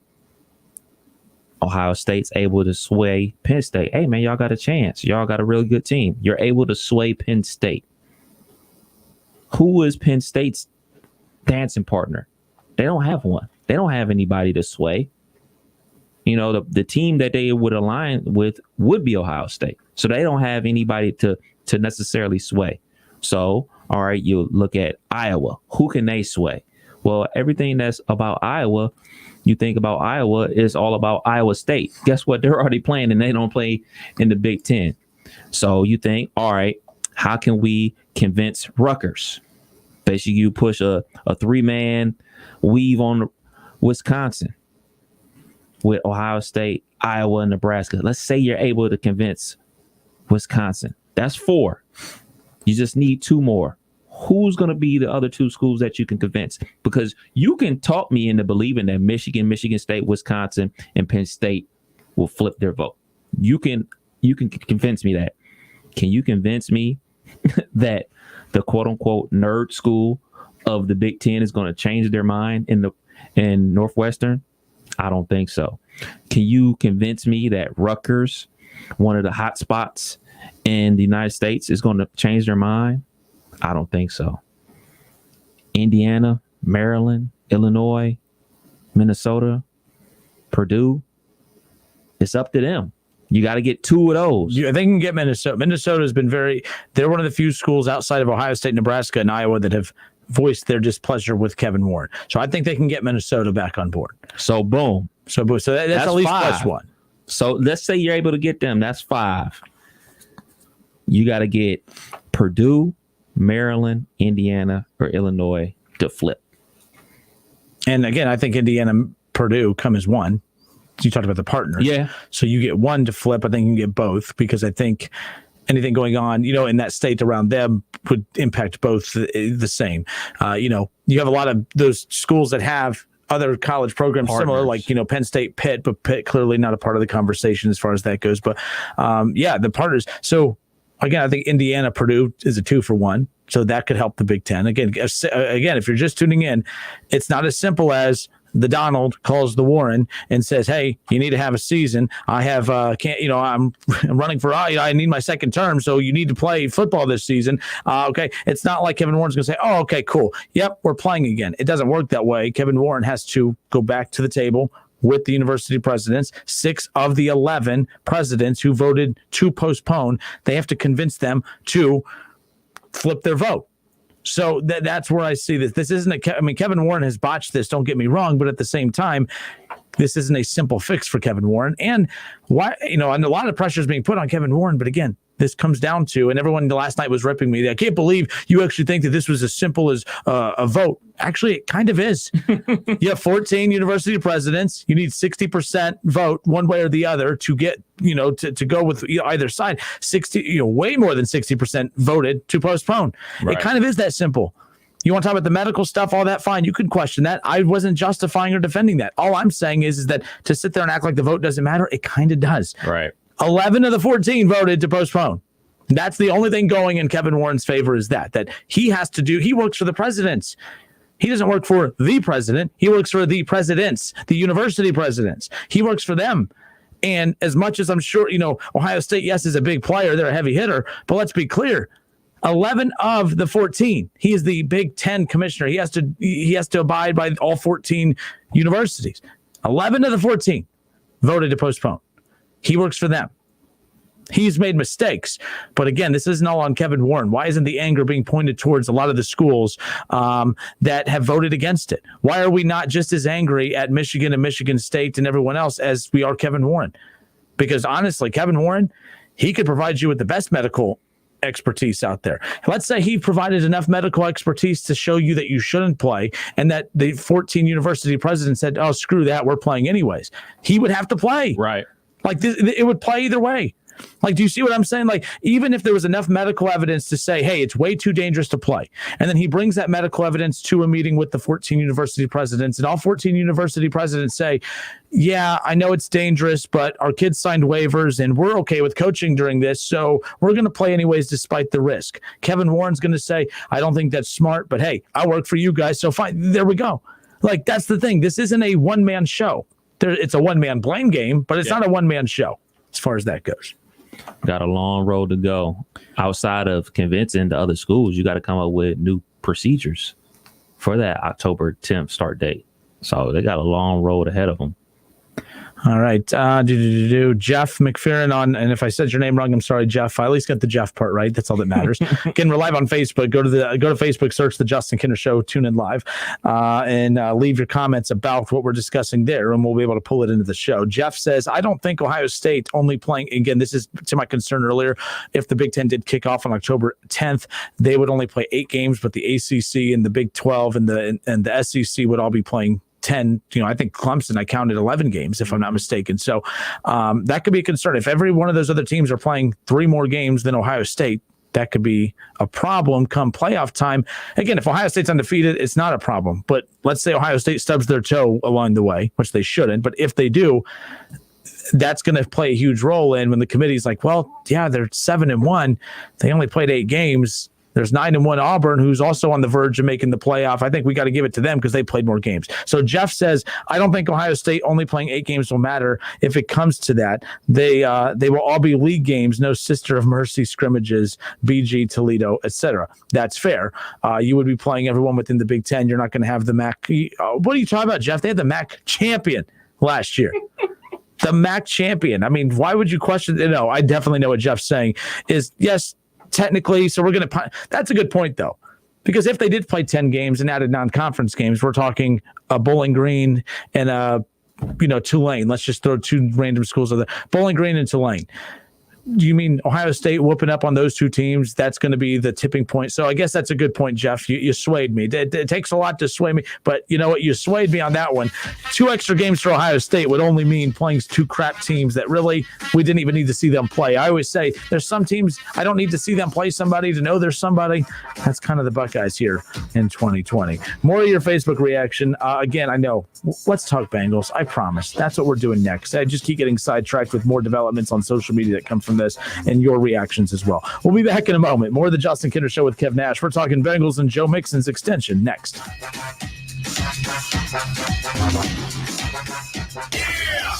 It's the Justin Kinner Show with Kev Nash on 1410 ESPN Radio. ESPN 1410 Wing AM weather. Mostly cloudy skies this afternoon with a high of 88 degrees. Tonight, chance of thunderstorms, then showers likely, down to a low of 72. And tomorrow, showers likely with a high of 85. I'm Leanna Ray for 1410 ESPN Radio. Weather brought to you by Cullet Seal Coating, protecting the asphalt surfaces around your home, office, or commercial property. Crack filling, asphalt sealing, and parking lot striping. Find us at culletsealcoating.com. Hey, it's Justin Kinner from the Justin Kinner Show, and I wanted to take some time to tell you about my great experiences with CertaPro Painters. That's right, my experiences, as in more than one. I've had CertaPro Painters complete quite a few painting projects for me over the years, and every time they knock it out of the park, whether it was the Ohio State-themed office with the Buckeye stripe wrapped around the room, or when they painted my entire house before move-in day, I could not believe that they knocked out our entire house in just one day. CertaPro Painters knows how to get the job done right, and most importantly, safely during these times. They deliver what they promise. They show up on time. They get the job done right and on budget. Whether it is residential or commercial, interior or exterior, CertaPro Painters will take care of you from the first initial free estimate all the way up to the final brush of paint on your project. Each CertaPro Painters business is independently owned and operated. They are a local business that you can support. Schedule your free estimate online at CertaPro.com. That's Certa with a C. Hot rods, muscle cars, classic cars, and imports. You've got to see Cars and Parts Giant Swap Meet event this Friday, Saturday, and Sunday at the Springfield Clark County Fairgrounds. Thousands of vendors and cars for sale this weekend at Springfield Clark County Fairgrounds. Info at ohioswapmeet.com or call 937-376-0111. You gotta see it. You gotta be there. Come on out and see. Cars and Parts Swap Meet and Car Show. Bring the family. The great thing about facts, they're proven. Like the fact that crude oil contains impurities, or that base oil made from natural gas is 99.5% free of impurities. And the fact that Pennzoil is the first synthetic motor oil made from natural gas, not crude oil. It gives you unbeatable engine protection. The proof is in the Pennzoil. Based on Sequence 4A wear test using SAE 5W30. Ask for it at your local automotive retailer. It's time for some straight talk. You know what a full court press is in basketball, right? Full defensive coverage with no holes. Well, that's the kind of coverage you get with Straight Talk Wireless. It runs on America's best networks, same as big carriers, but for a lot less. Just $45 a month gets you the unlimited plan with 25 gigs of high-speed data, then 2G, for up to 50% less than the big carriers. No contract, full coverage, 50% less. Straight Talk Wireless. No contract, no compromise. Savings may vary. See terms and conditions at straighttalk.com. Capital One checking and savings accounts have no fees or minimums and a top-rated banking app that lets you manage your money anytime, anywhere, even from your favorite hiking trail. With Capital One's app, you can check your balance, deposit checks, pay bills, and transfer money from wherever you are anytime you want, even when you're cooking dinner. Open a fee-free checking or savings account online in about 5 minutes. This is banking reimagined. Capital One, what's in your wallet? Consumer accounts only. Approval required. Terms apply. Capital One NA, member FDIC. Get in the zone, AutoZone. Welcome to AutoZone. Dealing with battery problems? We've got you. Let's start with a free battery test. If you just need a free charge, we can help with that too. And if it's time for a new battery, we've got you covered. We're the only place you can find Duralast, the batteries more consumers choose. That's what makes us America's #1 battery destination, where help is always in stock. Claims based on a proprietary consumer study and data from the MPD Group 2019. Get in the zone, AutoZone. They can bulge, go bald, wear down, flatten, or be in dire need of replacing. No, guys, it's not you. We're talking about your tires. Let Fat Boys get your car rolling again, safe and sound. Fat Boys carries tires in all makes, styles, and sizes, including Continental, Goodyear, Michelin, and more. Check out Fat Boys' new location in North Dayton at the corner of Meadmore and I-75 or 3050 Springboro Pike in South Dayton. Fat Boys, your ultimate resource for wheels, tires, service, and accessories. Look for Fat Boys at fatboysdayton.com.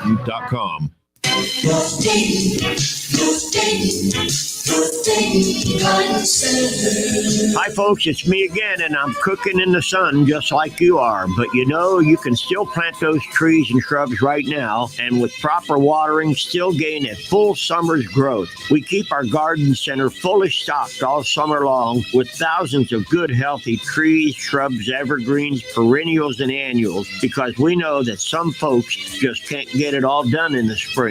Also, this time of year, there are lots of bargains all over our 6-acre nursery and greenhouses. We have potted rose bushes as low as $14.95, plats of annuals starting at $12.95, and hanging baskets as low as $6.95. We still have a great selection of Rose of Sharon, boxwoods, hydrangeas, and barberry. So come out to 1309 Brent Pike, and remember, we're open 7 days. Third floor study hall. My dining room table. Homeroom Monday and Tuesday. My living room Wednesday to Friday. Wherever school happens for you this year, Staples has amazing prices on everything you need, from lap desks to computers, desk chairs to UV sanitizers. This week at Staples, a 2-pack of Elmer's glue sticks, a 24-pack of Crayola crayons, and comp books are just 50 cents each. Shop in-store, pick up curbside, or order online. School on, save on. Staples. Ends 9/5 while supplies last. Limit 30. Limits vary online. Curbside available in most stores. Always get your go-to with the new $10 Tastemaker from Pizza Hut. A large pizza with up to 3 toppings for just $10. Choose contactless delivery or curbside pickup at pizzahut.com. Price higher in some locations. Limited time offer. Availability of contactless curbside and delivery areas. Charges and minimums vary. Delivery charge not tipped. Hi, I'm Bruce Fabrizio, inventor of Simple Green, the iconic cleaning formula known around the globe. Try a Simple Green product today, and if you're not 100% satisfied, I'll refund your money. Visit us at simplegreen.com. If you're driving less, you could be saving more on car insurance. Save money with pay-per-mile insurance from Allstate. Call a local Allstate agent and get a quote. Follow ESPN 1410 Wing AM on Facebook to watch the Justin Kinner Show with Kev Nash. Listen, stream, and now watch. It's the Justin Kinner Show with Kev Nash. Weekdays from 3 to 6 p.m. on 1410 ESPN Radio. All sports, all the time. This is 1410 ESPN Radio.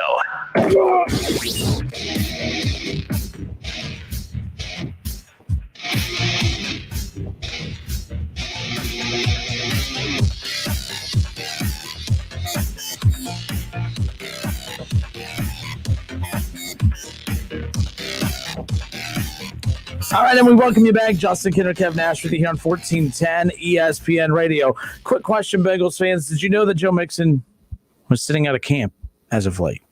I did not realize that until just recently. Again, as you talked about, Kev, there's been limited reports coming out of camp, and a lot of times you're getting a lot more, information on days of like scrimmages and inter-squad scrimmages and things like that. But I found that interesting because right now there's a lot going on in the NFL as far as some of the running backs who it's like they just now discovered that, oh, crap, there's a ton of talent in next year's NFL free agency class as far as running backs are concerned, and my deal's coming up, and I want my money, and there's not going to be a lot of money by the time you get to next offseason because every team is going to be looking around saying, why do I need to give you 13, 14, 15 mil a year? when basically the market is going to corner all the running backs when they hit that point. So now it's like all these running backs are panicking.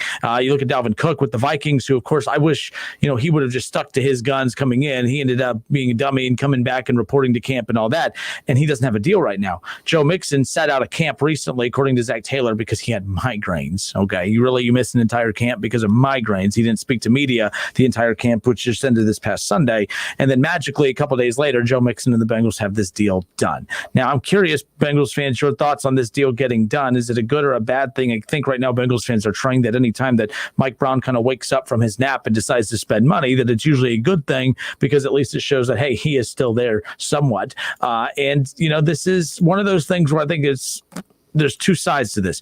Big picture is you have Joe Burrow, you have Joe Mixon, and you have if T. Higgins does, develop into what people think, then you have your trio moving forward now. I think it could be a good thing. I think that's, if you look at it that way. But if you're the Cincinnati Bengals, the problem is you just put a lot of money into a position that, again, this goes back to my point the other day about if you look at the landscape of running backs, the highest paid running backs, the elite running backs in the NFL, they all have a couple things in common. They're either on non-playoff teams with teams who have a quarterback on a rookie deal, or they're on playoff teams who don't have an elite quarterback. There is, outside of Alvin Kamara, there really isn't an elite running back in the league that has an elite quarterback that they're playing with, and which, by the way, another running back to add to the, oh crap, I need my money list is Alvin Kamara. The Saints are looking to trade Alvin Kamara as we currently sit here. And if you ask me, Alvin Kamara probably should have got paid before Joe Mixon got paid. But hey, again, both organizations are in a different spot. All their money's going to Michael Thomas. All their money's going to Drew Brees. You have three potential starting quarterbacks all on one side. So the Saints just don't have the money to be able to pay Alvin Kamara what he wants to be paid. You look at some of the highest paid running backs in the National Football League. Christian McCaffrey getting about $16 million a year. Zeke Elliott also in that same boat, around 15. Le'Veon Bell, $13 million. David Johnson for the Texans up there. About Derrick Henry, he's sitting about, basically exactly what Joe Mixon's making. Joe Mixon is making what Derrick Henry is now making. Did the Bengals make a mistake by paying Joe Mixon? As I said, I see a scenario where it makes a lot of sense as far as, hey, moving forward, you have Joe Mixon, you have Joe Burrow, you have T. Higgins, Boyd and A.J. Green, depending on what kind of year he has. I see the plus side to that. But the Bengals, they have so many other issues I think that they need to address, that I think money is going to be something that they're going to need to be able to address those, because you can't be patient and allow the draft to fix a lot of the glaring holes on defense. You're going to have to fix those holes quickly with money. You only have 4 years with Joe Burrow on a rookie deal. Technically, you've already 1 year in, so you have 3 more years of off seasons that you could spend money a little crazy without having to pay your quarterback. You've technically already padded a big chunk of that. $48 million 4-year extension for Joe Mixon. It's not going to hurt on the field. You have one of the best running backs now locked up for the next couple of years. But again, we've talked about this. You could have lost Joe Mixon, but there's going to be a Kareem Hunt. There's going to be a Dalvin Cook. There's going to be plenty of options next offseason. I'm just, good for Joe Mixon, by the way. He got paid. That's good for him. I'm not ripping him. I'm just curious. I think that the Bengals made a mistake. That's where my concern comes into play here. The Bengals shouldn't have made a deal at that position. That's just me as far as I'm concerned. I think it's a solid deal. He's only 24 years old. He just turned 24 last month. It's a 4-year deal? 4-year, $48 million extension. So they have him for 5 more because the one coming up. Yep. So by the time the contract's over, they can just go ahead and let him walk, as most teams do when running backs hit over the age of 28. I think it's a good deal because also you got a dependable check down weapon for Joe Burrow. Also, what the Bengals are dependent on is having better quarterback play. Sometimes better quarterback play isn't, all predicated around having time to take that deep shot downfield. Sometimes good quarterback play is the check down to the running back, rolling out the pocket, getting 3 yards and getting out of bounds. That's what they're dependent on. They're dependent on the quarterback to make the offensive line that much better. Yep. And by the way, the phone lines are open at 457-9464. Bengals fans, your reaction to this. Again, this is a good thing, big picture, I don't think it's a good thing. It's a good thing because, again, like I said, you have T. Higgins, Joe Mixon, Joe Burrow wrapped up. Boyd's going to be a part of that core moving forward. And let's say AJ Green has a good, solid, healthy year. He can maybe start 12 to 13 games and be a productive receiver. Maybe the Bengals work out an extension with him. But bottom line is that I think that this is it's a semi good thing for the Bengals. I just think it was kind of silly to spend money on a running back, especially 12 and a half a year, 4 years. That's where I have a problem with it. Again, let's go to the social media reaction. I think Jamie, if I'm saying your name wrong, I apologize. Jamie on Twitter says, one thing I say we could use is a cornerback. When you talk about prioritizing the needs for the team, you can go out and get productive running backs. It's difficult to go out and get a lot of the defensive pieces that they've been looking for. Yeah, they spent a lot of money this offseason, but I've never seen a team spend $150 million in the offseason and still be projected to only win 2 to 3 games. That's insane to me. That means you didn't spend the money properly. That's just how I view it. I know I get criticized for beating up on the Bengals too much, but let's be clear. Every team out there, if every team was forced to spend $150 million in the offseason, I highly doubt that you would find any team that after spending $150 million in the offseason would be told, wow, you spent a lot of money. Congratulations. You're only a 3 to 4 win team next year. That's insane. That to me means you did not spend your money properly. Bengals fans, don't get mad. Just combat with something for me to work with. What am I missing? How do you spend that much money? And I'm asking in a non-trolling way. I'm very curious your thoughts on this, Bengals fans. How do you spend that much money and only improve your team by 2 wins, 3 wins at that? You didn't spend the money properly. You didn't spend it properly, in my opinion. That's why, Kevin, I kept telling you, I think this team's better than what people are saying, because there's no way you could spend that much money and be a 4 or 5 win team. Mm-hmm. I sang that in a non-trolling way as much as possible. That's where I'm at with that. Let's go to Rod. Rod on Twitter says, a lot of people think you can't win with a highly paid running back. I think that's a little silly. Well, Rod, I'm glad you said that, because that's kind of the conversation we had the other day. Let's take a look at the highest paid running backs in the NFL, and let's see how that's resulting to wins for teams. For instance, Christian McCaffrey and the Panthers. It's not a good team right now. They're rebuilding again. They're kind of, they go out and they move on from Cam Newton. They're not a good team. Maybe a fringe playoff team, in a couple years, but they're not winning a Super Bowl. The only running back that is on a good, legit team right now is Ezekiel Elliott. That's the only running back that's on a good, solid team. That's the second highest paid back in the NFL, Rod. Le'Veon Bell on the Jets, no. David Johnson on the Texans, they just have a lot of flaws. You move on from Hopkins, you know what I mean? And you've lost, your elite pass rusher and Clowney the last couple of years. The Texans have lost more elite pieces than have brought pieces in. So again, Texans playoff team, but I don't know. I'm not looking at the Texans saying, oh, yeah, they're definitely going to be one of the last 2 teams playing this season. Derrick Henry on the Titans, playoff team. But again, I don't look at them as Super Bowl team. That's how we got into the argument the other day. Kenyon Drake on the Cardinals, again, they come in 2 years off of drafting a quarterback number 1 overall because they weren't a good football team. Saquon Barkley, a bad Giants team. Melvin Gordon on a questionable Broncos team. Austin Eckler on the Chargers. Again, there's a reason they were drafting so high in the draft. So I get what you're saying, Rod, but let's be clear. I don't think it's that silly. I think it's a pattern, because a lot of times the reason bad teams have highly paid running backs is because bad teams aren't in a position to pay their quarterback. If they had a quarterback, when teams have their quarterback, they put all their money there. Then they got to prioritize their dollars, and all of a sudden the running back position is not at the top of their priority list. That's why when you look at teams like the Ravens and the Chiefs and others who have good running games, they don't have elite backs. And they're proving you don't need an elite back to win a Super Bowl. And that's the friendlier way to sum up our conversation from Friday as far as that goes. For sure, but I will point out Chris Carson. I will point out Dalvin Cook. I will point out Marlon Mack. I will point out Aaron Jones. I will point out Mark Ingram.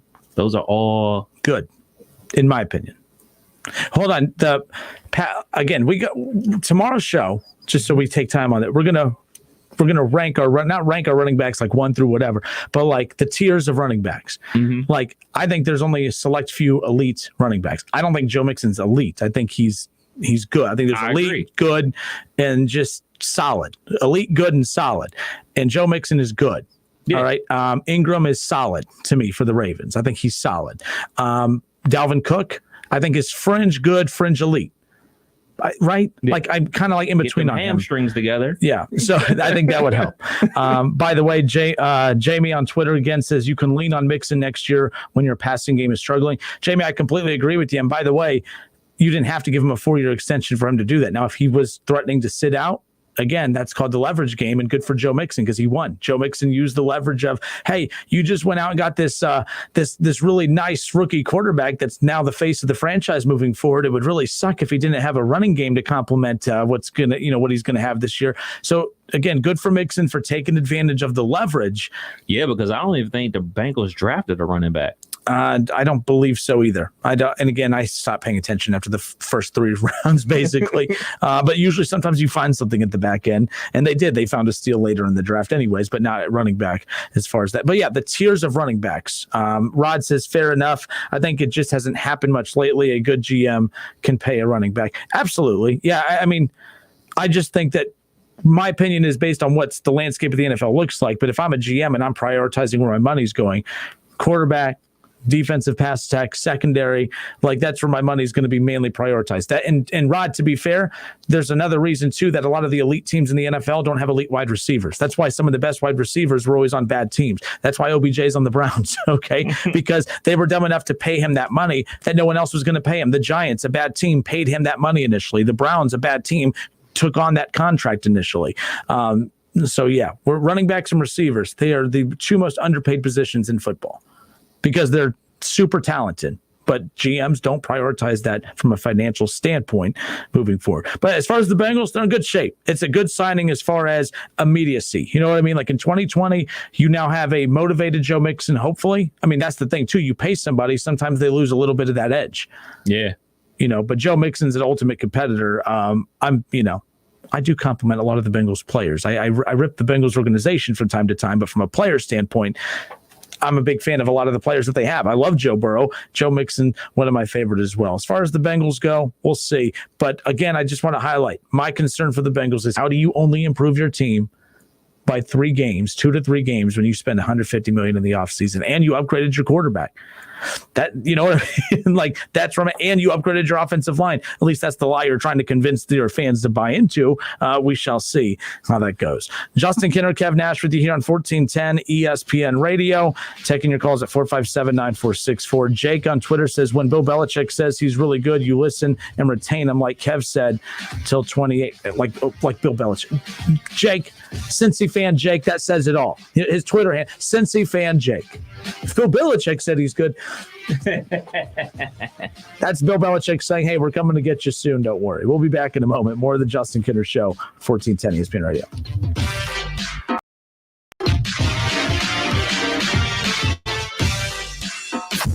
It's the Justin Kinner Show with Kev Nash on 1410 ESPN Radio. You have empty office space to fill. You know what you need, and you know what you'd like. But you also have a pretty good idea after you've shopped around the usual places that what you need and what you'd like, that might not happen. Well, then you haven't been to Charles Larrick's Warehouse Outlet. Nobody has their selection. Nobody has their discounts. And every week there's something new. If you need office furniture, Charles Larrick's Warehouse Outlet can sell it to you for half price and below manufacturer suggested prices. Half price and below on hundreds of items. Selection from budget to the best. Really. Desks from $50 to $5,000. File cabinets, $25 to $500. Before you go anywhere else, do yourself a favor and come to Larrick's Outlet. With 87,000 square feet of selection, you're not going to go anywhere else. Charles Larrick's Warehouse Outlet. 2 locations. One at 23 McOil Street, Dayton. The other, Uniques Unlimited on South Dixie.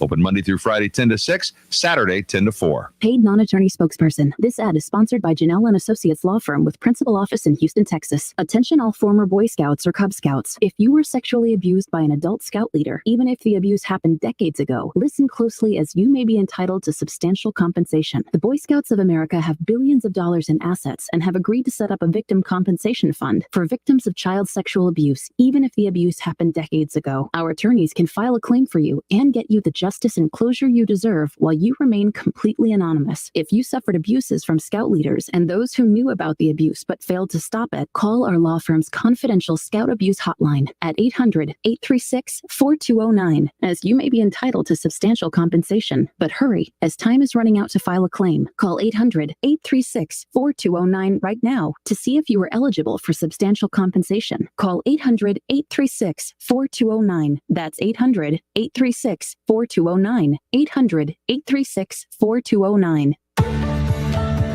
With thousands of locally owned Napa stores across the nation, chances are that wherever you call home, we do too. And that's why you can find us in big cities, small towns, and everywhere in between, doing what we've always done to help keep our local communities moving forward. So whether you stop by a Napa Auto Parts store, Auto Care Center, or visit us at Napa online, you can count on Napa know-how.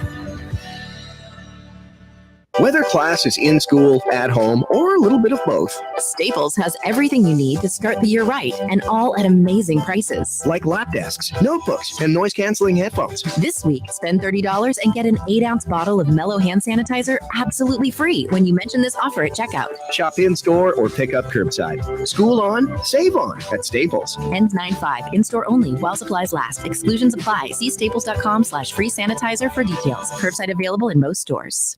Foot odor throwing you off your game? Stick to a winning game plan with Odor Eaters, featuring 3 advanced odor and wetness fighters. The lineup provides long-lasting odor control plus more to keep your feet on their game. And if you didn't know, Odor Eaters powder provides outstanding moisture control. Clear drying spray is the MVP in preventing athlete's foot, while insoles work continuously to manage wetness while adding a layer of comfort. Pick up today at Walmart, Target, CVS, Dollar General, or other fine retailers. Odor Eaters destroy foot odor with the best in odor defense.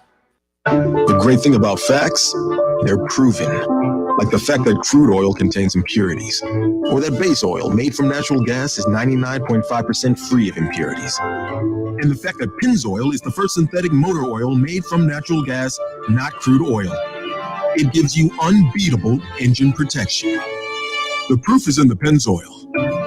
Based on Sequence 4A wear test using SAE 5W30. Ask for it at your local automotive retailer.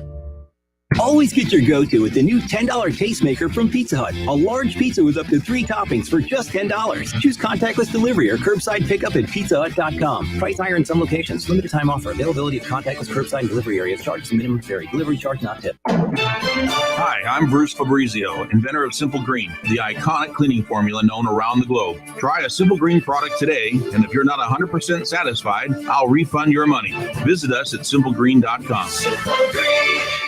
How can Staples help you get back to business? By printing you new signs for the times. Staples can help prepare your business for the new normal with everything from in-store signage to health essentials like masks and hand sanitizer, and all at amazing prices. And this week at Staples, get $15 off posters or yard signs when you spend $75 or more. Save big this week at Staples. Ends 10/31. Exclusions apply. Limit 1 offer per customer. See store associate or visit staples.com/signage for details.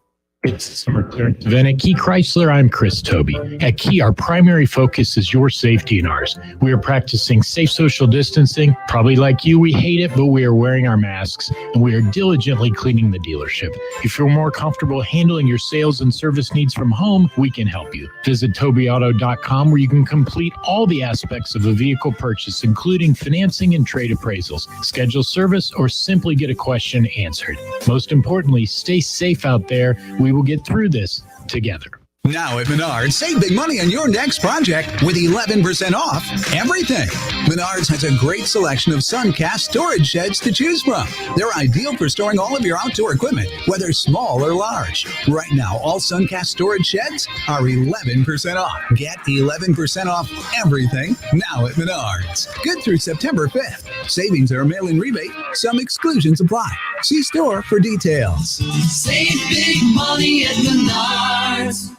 School goes on. Staples has everything to start the year right, no matter where school happens, and all at amazing prices. School on, save on at Staples.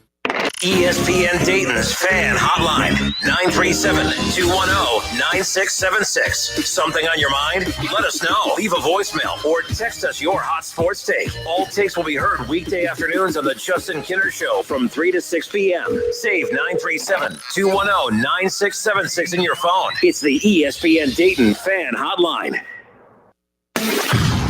College football playoffs, Browns, Bengals, Buckeyes, and more. Catch the Keith Fire Show Mondays at noon on 1410 ESPN Radio.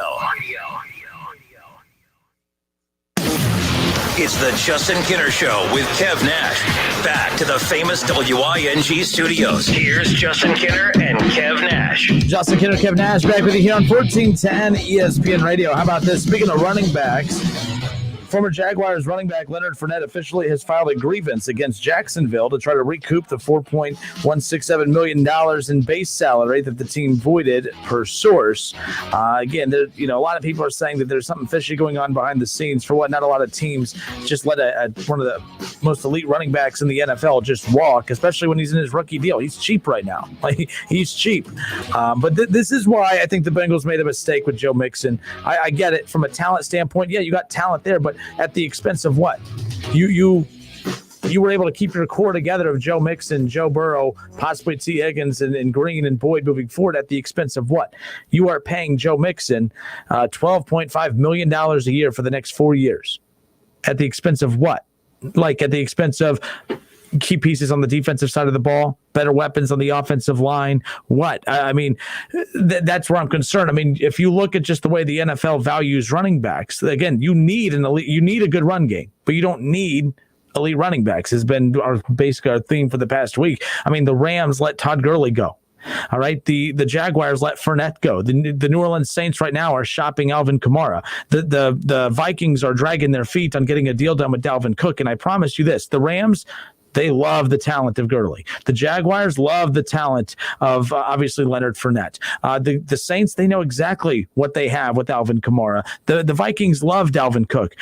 The Bengals love Joe Mixon. That's great. That's super. That's fantastic. I don't think we're questioning whether the teams know what they have. They know what they have, but they also know that, hey, this position, there's so many other ways to prioritize our money than putting into a running back. And running backs, you can easily replace. Kevin, what's the one position that's probably the easiest position to replace in the National Football League is the running back? Yeah. So that's why I think it's a mistake for the Bengals to do it. They're going to benefit from it early on, but man, they're going to wish they had a little extra dollars later when they're trying to beef up this roster. I think it's the easiest to learn. I think it's the easiest to come in to straight out of college. Hey, man, handed you the ball, hit the hole, hit it hard. The hardest thing for a young running back is to understand the blitz pickups and stuff like that. And when you come from elite programs like Ohio State, Alabama, Clemson, you kind of learn those things because you have great teachers and great coaches and everything like that. So yeah, I agree. Like those positions are replaceable because there's a lot of good talent out there. But I do think that the elite level running back brings something extra to your team. I think the guys like a Zeke bring something extra to the team. I think guys like a Dalvin Cook bring that extra oomph to a team. I think guys like Aaron, I'm going to say Aaron Green, but I know that's not his name. The running back for the Green Bay Packers, Aaron Jones. I think those type of guys bring something different to your team, that explosiveness. I think there's a big difference between anybody averaging 4.5 yards a carry between Dalvin Cook averaging 4.5 yards a carry. His 4.5 yards a carry, he may only be getting get stopped at the line of scrimmage for 1 yard, but he's able to pop an 80-yard run. There's not too many guys in the NFL who can pop 80-yard runs. He popped 3 80-yard runs last year. Like, that's crazy. That's high school, college type of stuff. You don't see that in the NFL. Like those, like we, you and I go back and forth about the whole Zeke, JK thing. I don't believe that Zeke has had a super long run like that in the NFL. But you know what he is doing? He's popping 30-yard runs. 30-yard runs are enormous in the NFL. Like Zeke can pop those. Not everybody can pop those runs. Look at the runs that Derrick Henry pops off. Derrick Henry had a 99-yard touchdown run. Like, that's what I'm talking about. Like, we can say like these guys are interchangeable and everything like that. That's different. Yep. That's a different type of thing. And I think those type of guys like that elite level, they deserve to be compensated for that because not everybody can do it. I know there's a difference between elite and good. And I would put Joe Mixon in that good category. But like that elite level, like the things that Christian McCaffrey can do, the things that Le'Veon Bell did when he was with the Steelers, like not everybody was doing that. And not everybody can do that. And that's fine, but what is that leading to? It's good for them, for the players, the teams. I mean, they're, what it gets them is highlights on SportsCenter, but it's not getting them Super Bowls. So to your point, yes, from a player standpoint, hey, I want paid for what I bring to the table. And the team is saying, what you bring to the table is really, really good, but also we have other things that we need brought to the table too. And when we start cutting off loose ends as far as what we love, what Alvin Kamara brings to the table, what Joe Mixon brings to the table, yes, we love all those things. We're not denying that what they do is special or different than everyone else. But again, we're not going to lose a Super Bowl because we don't have what you bring to the table. We're going to lose a Super Bowl because we can't find a lockdown cornerback, because we don't have a dominant pass rush, because we have weak linebacker play. That's why I think, and again, regardless of my opinion, what I think, that's not me saying that. That's the NFL telling us that. The NFL's telling us that. The Rams are telling us that by just letting Gurley go. The Jaguars are telling us that by just letting Fournette go. The Saints are telling us that by just letting, looking to trade Alvin Kamara. The Vikings are telling us that by saying, you know what, we know Dalvin Cook's good, but man, it's a salary, we got to pay salary cap sport. So you gotta make your sacrifices.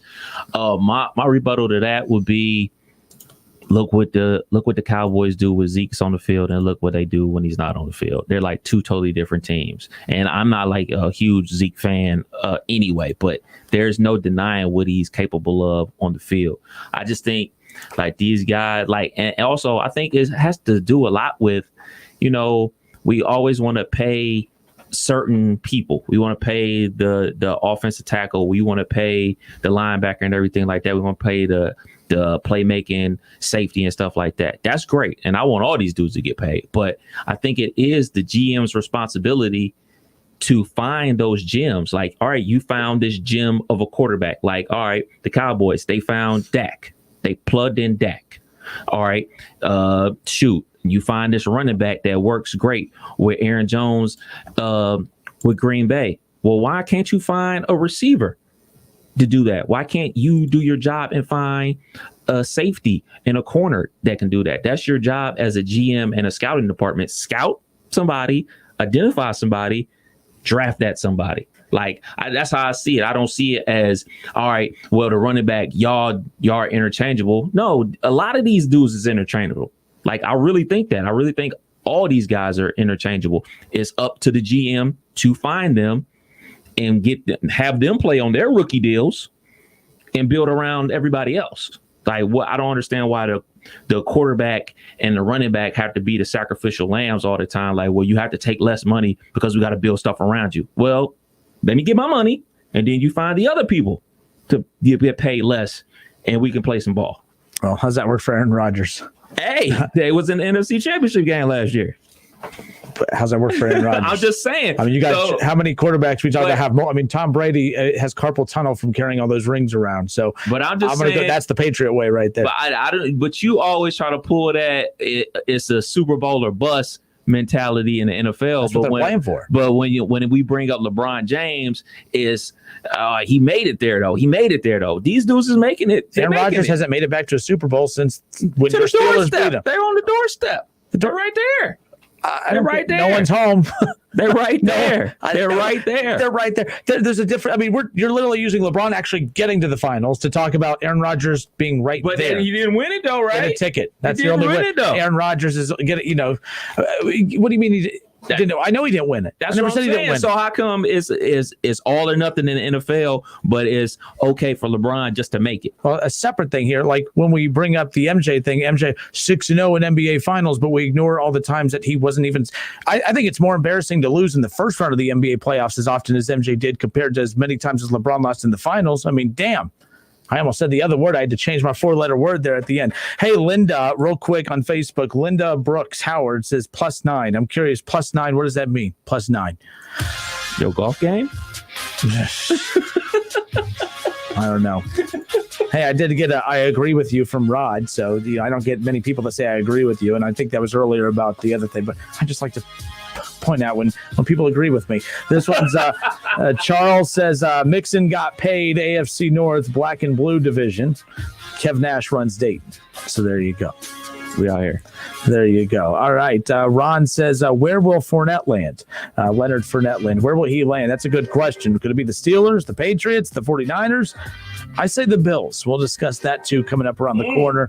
And we'll also update you on some of the latest reports coming out about what's next for the Big Ten. Again, more reports, more rumors, more Twitter reporting. I like that Bills with Fournette. I like that. Yeah, they got Stephon Diggs that they added to that line. Another year. Mike Sinclair in the backfield, be a two-headed monster. I like Find that. the Bills. I pull that trigger. Hour 3 next.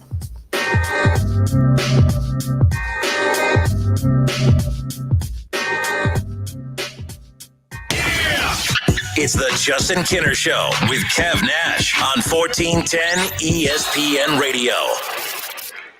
In uncertain times, you can be certain of this. The Salvation Army is serving those most in need with help and hope. Thanks to your donations, the Salvation Army is helping those affected by COVID-19, those who've lost wages, who have no home to retreat to, who need food, help with utilities, and most of all, hope. To see how you can continue to make a difference, visit GiveWestwood.org. GiveWestwood.org. I saved big money with the Progressive Home and Auto Bundle, so I finally bought that new set of golf clubs. Watch out, Fairway. Here I come. This is not a real testimonial.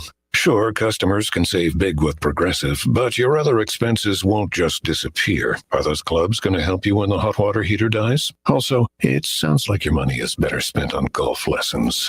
Time to go shoot the course record. No, but maybe time for a reality check. Progressive Casualty Insurance Company and Affiliates. Get in the zone, AutoZone. Welcome to AutoZone. Dealing with battery problems? We've got you. Let's start with a free battery test. If you just need a free charge, we can help with that too. And if it's time for a new battery, we've got you covered. We're the only place you can find Duralast, the batteries more consumers choose. That's what makes us America's #1 battery destination, where help is always in stock. Claims based on a proprietary consumer study and data from the MPD Group 2019. Get in the zone, AutoZone. Listening to this Allstate commercial about savings might be the hardest thing about getting those savings. Save for simply becoming an Allstate customer. Save more for adding DriveWise. And save even more for driving safely. Visit Allstate.com or contact your local agent for a quote today. Allstate. Minimum effort, maximum reward.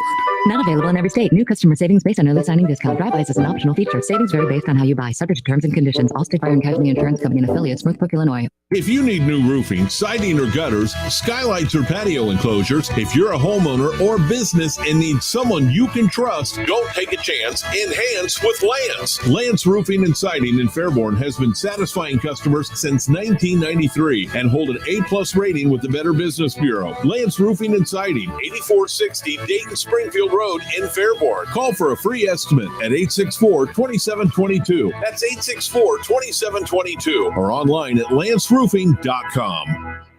I'm Charla. I'm a Park National banker, and I'm a new grandma. At Park National Bank, we believe that we're more than our job titles, and you're more than an account number. Now, bringing our family of community banks together under a single brand name means you get those core values you always counted on from us, and more service, more access, and more options. We're all together now at Park National Bank, where you mean more.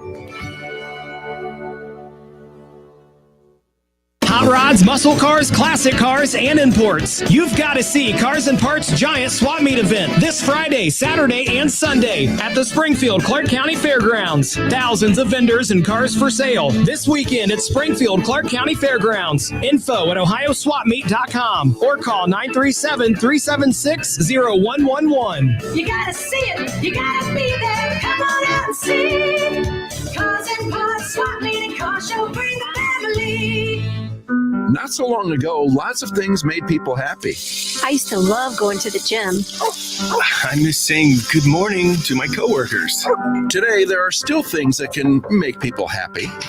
Oh, how pretty. A beautiful bouquet of flowers will definitely make someone happy. First Florist and Greenhouses can help you make someone happy. Go to firsttheflorist.com, choose a bouquet, and they'll deliver it safely. Make someone happy with First Florist and Greenhouses. If you're driving less, you could be saving more on car insurance. Save money with pay-per-mile insurance from Allstate. Call a local Allstate agent and get a quote. There are many ways to catch the Justin Kinner Show with Kev Nash on 1410 ESPN Radio, weekdays from 3 to 6 p.m. You can catch it live right here on 1410 Wing AM, or you can stream the show at wingam.com. But now we have another way that you can take in the show. You can now watch the Justin Kinner Show with Kev Nash live live on ESPN Dayton's Facebook page. Listen, stream, watch. It's the Justin Kinner Show with Kev Nash. Weekdays from 3 to 6 p.m. on 1410 ESPN Radio. On Twitter, make sure to give us a follow. Search 1410 Kinner for Justin Kinner on Twitter. That's 1410 KINNER. And ESPN Dayton for the station Twitter handle. WYNG 1410 Dayton, Dayton's ESPN Radio. It's the Justin Kinner Show, live here on ESPN Dayton, 1410 Wing AM. Tweet the show at 1410 Kinner or give us a call at 457-9464. We now send you to the Wing Studios in Kettering. Here's your host, Justin Kinner.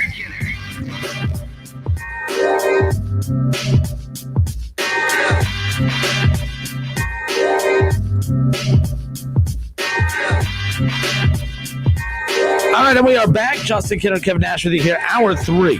We are live on Dayton's ESPN Radio Station 1410 Wing AM. The Big Ten fall season, we thought we had put that to bed twice. I mean, it just keeps coming back and coming back. We thought we had put it to bed for the final time, and then all of a sudden, the Donald picks up his cellular device and he gives a call to the Kevin Warren, Big Ten commissioner, and tells him that, hey, we'll do everything we can to put you in a position to have a fall season, because the Donald wants there to be football. Having football is very important in America, or at least Big Ten football, because Big Ten fans could impact whether or not he gets a second term as president or not, which is very ironic, because right now, all you Big Ten fans, you're just pawns in you say, I don't like when politics gets involved with my sports, but yet you don't realize that you are literally a pawn right now in this upcoming election. You are a pawn.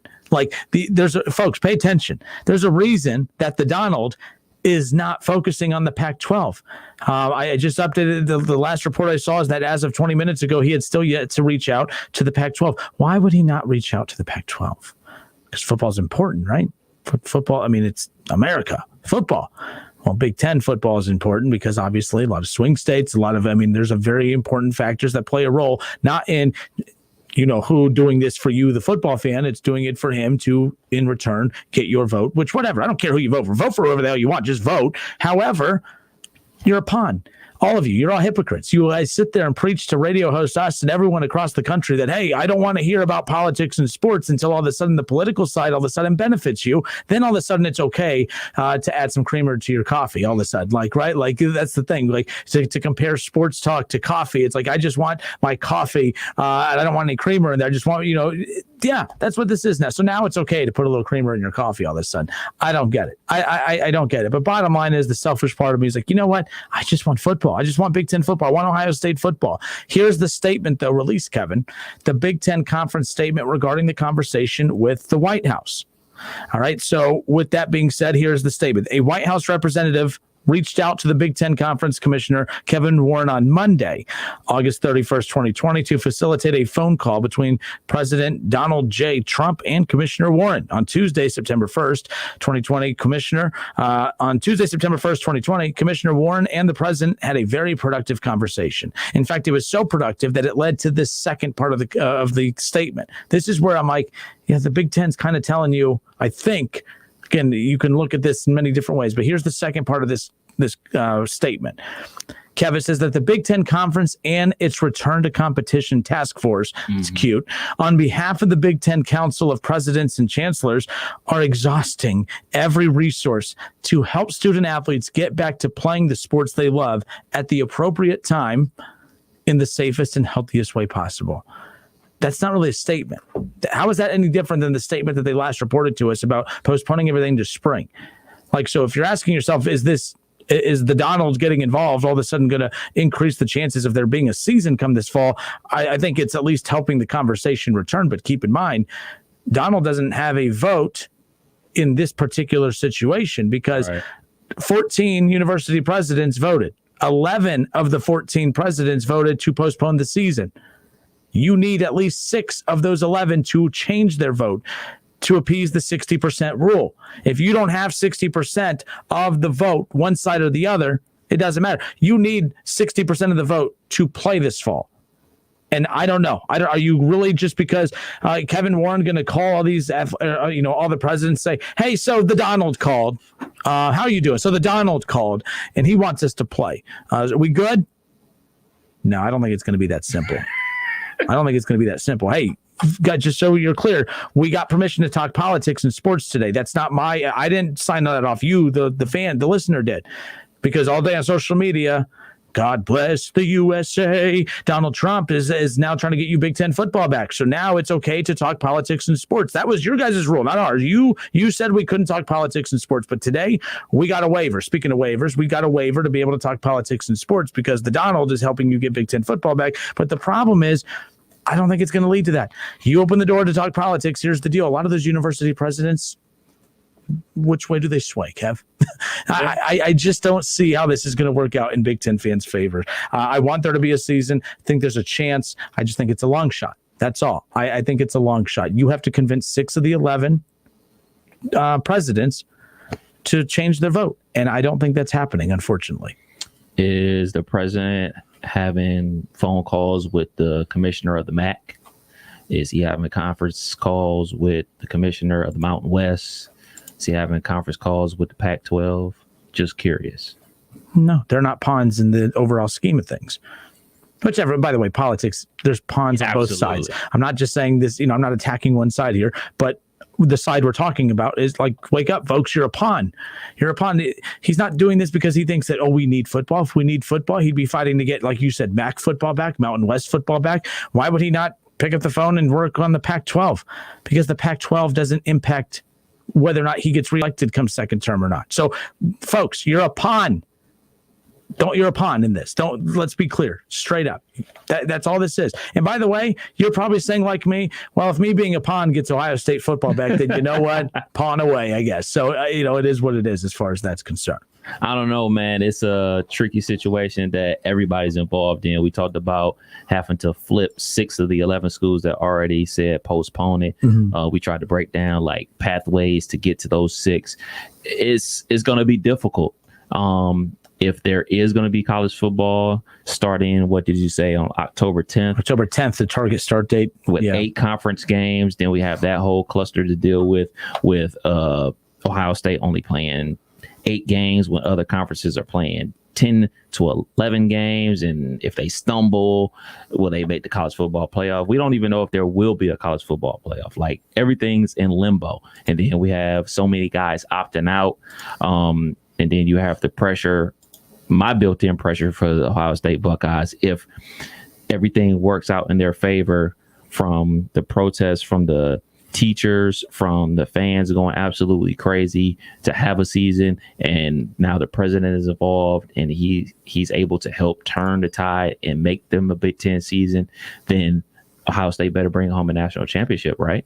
I mean, everybody's doing their best to make sure they have a chance to play. So the only way you can repay the fan base is to bring home a national championship.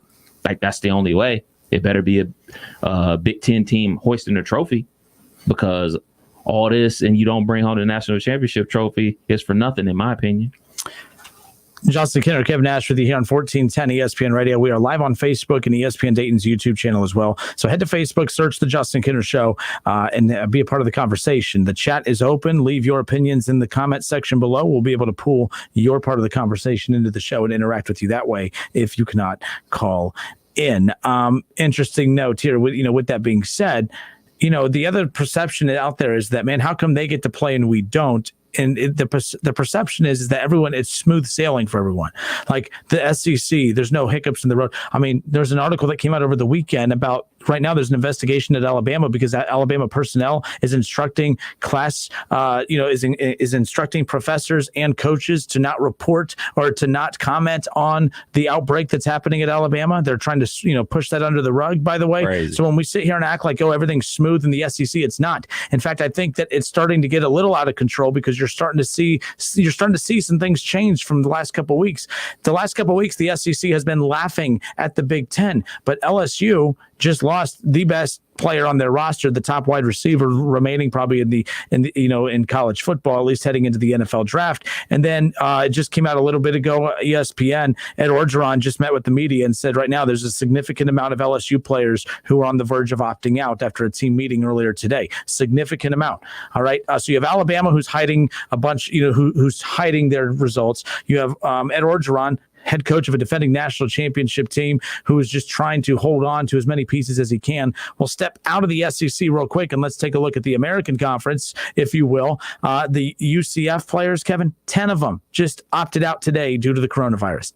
10 players. So let's stop acting, people, you crybaby fans. Let's stop acting like everyone else is just playing football and everything's normal. Nothing's normal about right now. You're throwing your temper tantrum right now. You're throwing your binky on the floor and screaming and hollering. And you know what's going to happen? You're going to get the season, and then week 2, it's going to be pulled from you again. Like that. Like that's the thing. Like we just don't know. It's crazy how all this is panning out, to be honest with you. And you got to think about it. If 10 guys from UCF are opting out, so many guys from LSU are opting out. Everybody on there isn't Micah Parsons from Penn State. Mm-hmm. A lot of these guys are just opting out because, hey, man, I'm worried. And a lot of these guys aren't opting out to say, like, all right, I'm going to go ahead and train for the NFL. They're opting out. These are underclassmen that are opting out as well. So the chances that people are saying, like, all right, they're just opting out so they can go play in the NFL. A lot of these guys aren't doing that. Some of these guys are just opting out because they don't feel safe. So what's going to happen? What's going to happen if we get back the Big Ten season and then you know who? QB number 1 says, yeah, you know what? Think I'm going to go ahead and opt out. What are you going to do when cornerback number 24 says, you know what? I'm going to go ahead and opt out. What are you going to do then? What are you going to do when our precious best offensive line in the country opts out? Says, I'm going to go ahead and opt out, man. I'm cool, man. I'm a first-round pick, bro. I'm Wyatt Davis, man. Since when does a guard go in the top 15 in the NFL? They really don't. But I'm going in the top 15. I'm going to get paid. I'm opting out. When all these dudes start opting out, as they should, to protect themselves, I want that same energy. Keep that same energy. Don't turn your back on them. Don't turn your back on them. Don't be like, oh, you're not true Buckeyes, because they start looking out for themselves. Keep that same energy, man. Like, a lot of guys are wising up and realizing, you know what? It just ain't worth it. Not only it ain't worth it to play right now during a pandemic, but, the spirit of competition, too. Like, don't tell me these guys don't want trust me, the coaches may not want Ohio State in it, but the guys that are playing, they want Ohio State. They want Ohio State to play in it for multiple reasons. They know how good Ohio State football is, and they want bragging rights over them. You think Clemson don't want another piece of Ohio State again? You think LSU don't want some Ohio State? You think Bama don't want some Ohio State, and vice versa? All these big-time schools, they want to play against each other. Ohio State, they don't care who they play in the national championship game, as long as it's Clemson, LSU, or Bama. They want one of them. They want one of them in the national championship game, because you know why? When the scouts look at that film, they're not looking at the Miami of Ohio film. Trust me, they're not. When they get drafted on the NFL draft, the highlights they're showing is against the big dogs. They're not showing them running down the sideline and nobody's touching them versus Bowling Green. They're not. They want tape versus the big dogs. Big dogs want to play other big dogs. Let the big dog eat. By the way, of course, can't. We ruffled a feather. This comes from Jimmy Smith. Jimmy Smith. Well, me. Jimmy Smith from the Ravens. Jimmy Smith says pawns ? You don't think you've been a pawn wearing these stupid masks? Oh, here we go. Here we go. Well, we're a pawn wearing a stupid mask. No, Jimmy Smith, you are a pawn right now. You don't like it, but you don't have a choice. You are a pawn right now. That's why the only conference that the Donald, and he's mad that I'm calling him the Donald, and he said, and for Pete's sake, it's President Trump, not the Donald. Okay. And he told me to stay in my lane. Well, what's my lane, Mr. Jimmy Smith? Please tell me, what is my lane? What is my? Are we not allowed to? Are we not allowed to talk politics today? Oh yeah, we are, because politics is benefiting you. That's the thing. When politics and sports overlap and it benefits you, it's okay. But when you don't want to make the world better by trying to eliminate police brutality and everything, we can't have that kind of politics overlapping in sports. But hey, we can have give us our football season. Dang it. God bless America. The Donald is using you as a pawn. There's a reason that the Donald didn't call the Pac-12 to get them back up and rolling. He didn't call the MAC, the Mountain West. He called only one. He called the conference that had the most. It had the most upside to his campaign and the chances of his reelection come November. It's that simple. And I don't even know why you're getting mad at that. That's not even really an opinion. That's just common sense. And if you can't see that, then you need to take that mask and pull it down from your eyes and back over your mouth where it should be. Because I don't understand what you're getting so angry about. If you're that blind, I mean, come on. That's not even a political opinion. That's just that's common sense.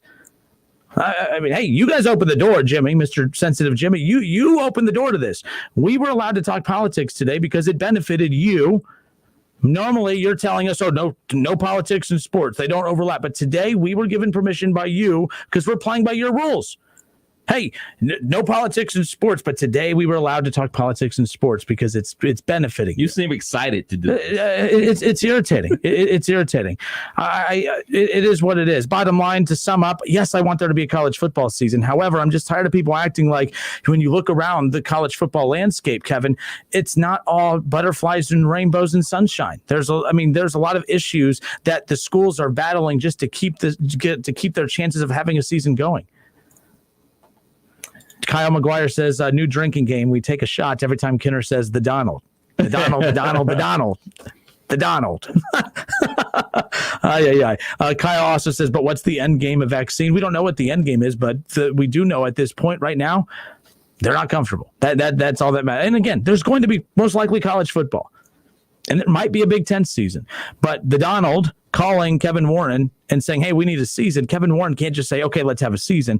He has to be able to convince 6 of the 11 presidents who voted to postpone the season. He has to convince at least six of them, to overturn their vote to be able to move forward. This isn't a Kevin Warren decision. It's cohesively, it's a cohesive decision from school presidents. It's not that difficult to figure out as far as that's concerned. All right. Again, this is why, I told you guys, I don't like talking politics with my sports. It always leads to shouting. New rule, no politics in sports, unless it benefits you. Once a Buckeye, always a Buckeye, unless you're Tate Martell. All right. Someone asked us earlier where we think Leonard Fournette's go. Should we switch to that? I think it's safe if we switch to that. I think we should. Okay. Bye, Jimmy. We'll talk soon. More of the Justin Kinner Show with Kev Nash when we come back.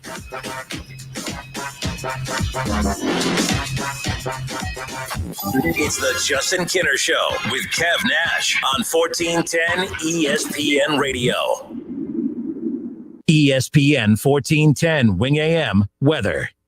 Mostly cloudy skies this afternoon with a high of 88 degrees. Tonight, chance of thunderstorms, then showers likely, down to a low of 72. And tomorrow, showers likely with a high of 85. I'm Leanna Ray for 1410 ESPN Radio. Weather is brought to you by Cullet Propane. 98% of their customers recommend Cullet. If you wouldn't recommend your current supplier, check them out at culletpropane.com. It's the big building material and home improvement auction this Saturday at the Muskingum County Fairgrounds in Zanesville, Ohio. Auction starts at 9 a.m. and sells all day till it's all gone.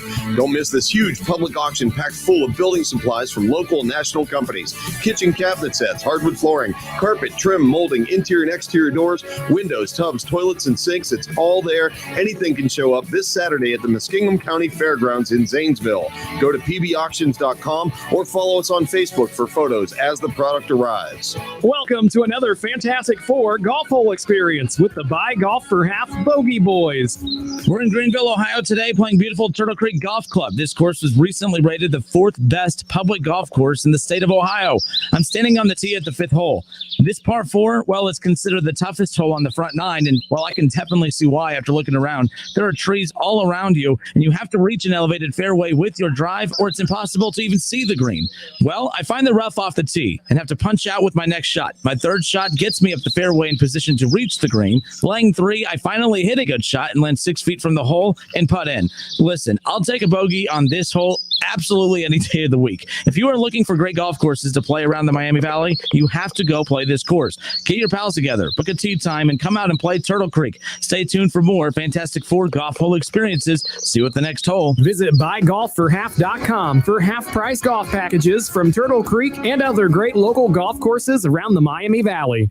They can bulge, go bald, wear down, flatten, or be in dire need of replacing. No, guys, it's not you. We're talking about your tires. Let Fat Boys get your car rolling again, safe and sound. Fat Boys carries tires in all makes, styles, and sizes, including Continental, Goodyear, Michelin, and more. Check out Fat Boys' new location in North Dayton at the corner of Needmore and I-75 or 3050 Springboro Pike in South Dayton. Fat Boys, your ultimate resource for wheels, tire, service, and accessories. Look for Fat Boys at fatboysdayton.com. Small Engine Service Pros in New Carlisle is your local authorized dealer for the Hustler mower family. Stop in today and take a look at the new Hustler Super Z Hyperdrive, ready to take on the big jobs. The Super Z Hyperdrive features Hustler's exclusive Hyperdrive transmission system, the largest, most durable drive system in the industry, and it's backed by a 3,000-hour drive system warranty. Hustler, tools, not toys. Visit Small Engine Service Pros at 2030 North Dayton Lakeview Road, Route 235 in New Carlisle.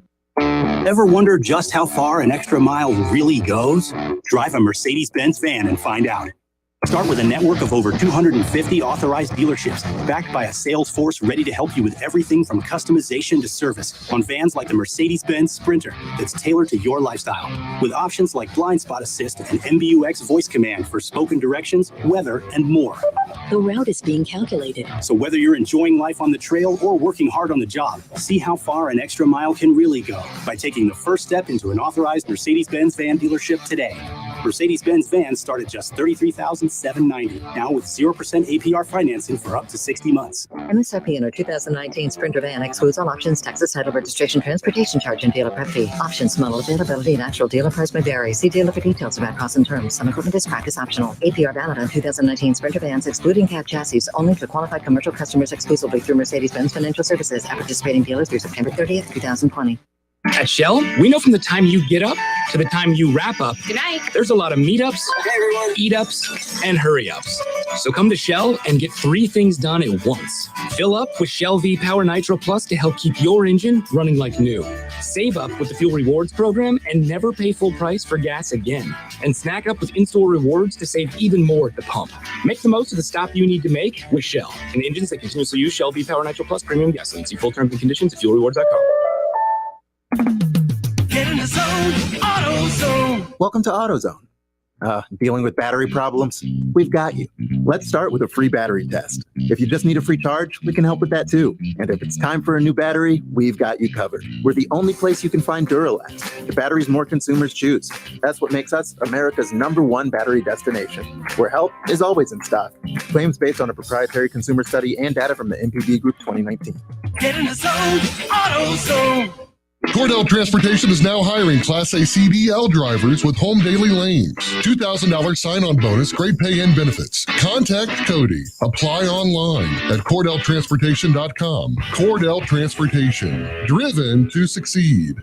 There's never any FOMO with the iHeartRadio app. You won't ever have to miss out on your favorite shows and contests with this radio station again. Radio 24/7, 365. We're here when you want us. Stay connected and listen anywhere when you download the free iHeartRadio app. Paid non-attorney spokesperson. This ad is sponsored by Janelle & Associates Law Firm with principal office in Houston, Texas. Attention all former Boy Scouts or Cub Scouts. If you were sexually abused by an adult scout leader, even if the abuse happened decades ago, listen closely as you may be entitled to substantial compensation. The Boy Scouts of America have billions of dollars in assets and have agreed to set up a victim compensation fund for victims of child sexual abuse, even if the abuse happened decades ago. Our attorneys can file a claim for you and get you the justice and closure you deserve while you remain completely anonymous. If you suffered abuses from scout leaders and those who knew about the abuse but failed to stop it, call our law firm's confidential Scout Abuse Hotline at 800-836-4209, as you may be entitled to substantial compensation. But hurry, as time is running out to file a claim. Call 800-836-4209 right now to see if you are eligible for substantial compensation. Call 800-836-4209. That's 800-836-4209. 800-836-4209. If you're driving less, you could be saving more on car insurance. Save money with pay-per-mile insurance from Allstate. Call a local Allstate agent and get a quote. The Reds are on the radio. Cincinnati Reds baseball is finally here. There are only 60 games this season, so don't miss a second of the action. Winker hammers one to deep right field, and that is a no-doubter. Catch every game right here on Dayton's home of the Reds, 1410 ESPN Radio. Whether you're at home, at work, or in your car, tune in to ESPN 1410 Wing AM or stream us live at wingam.com.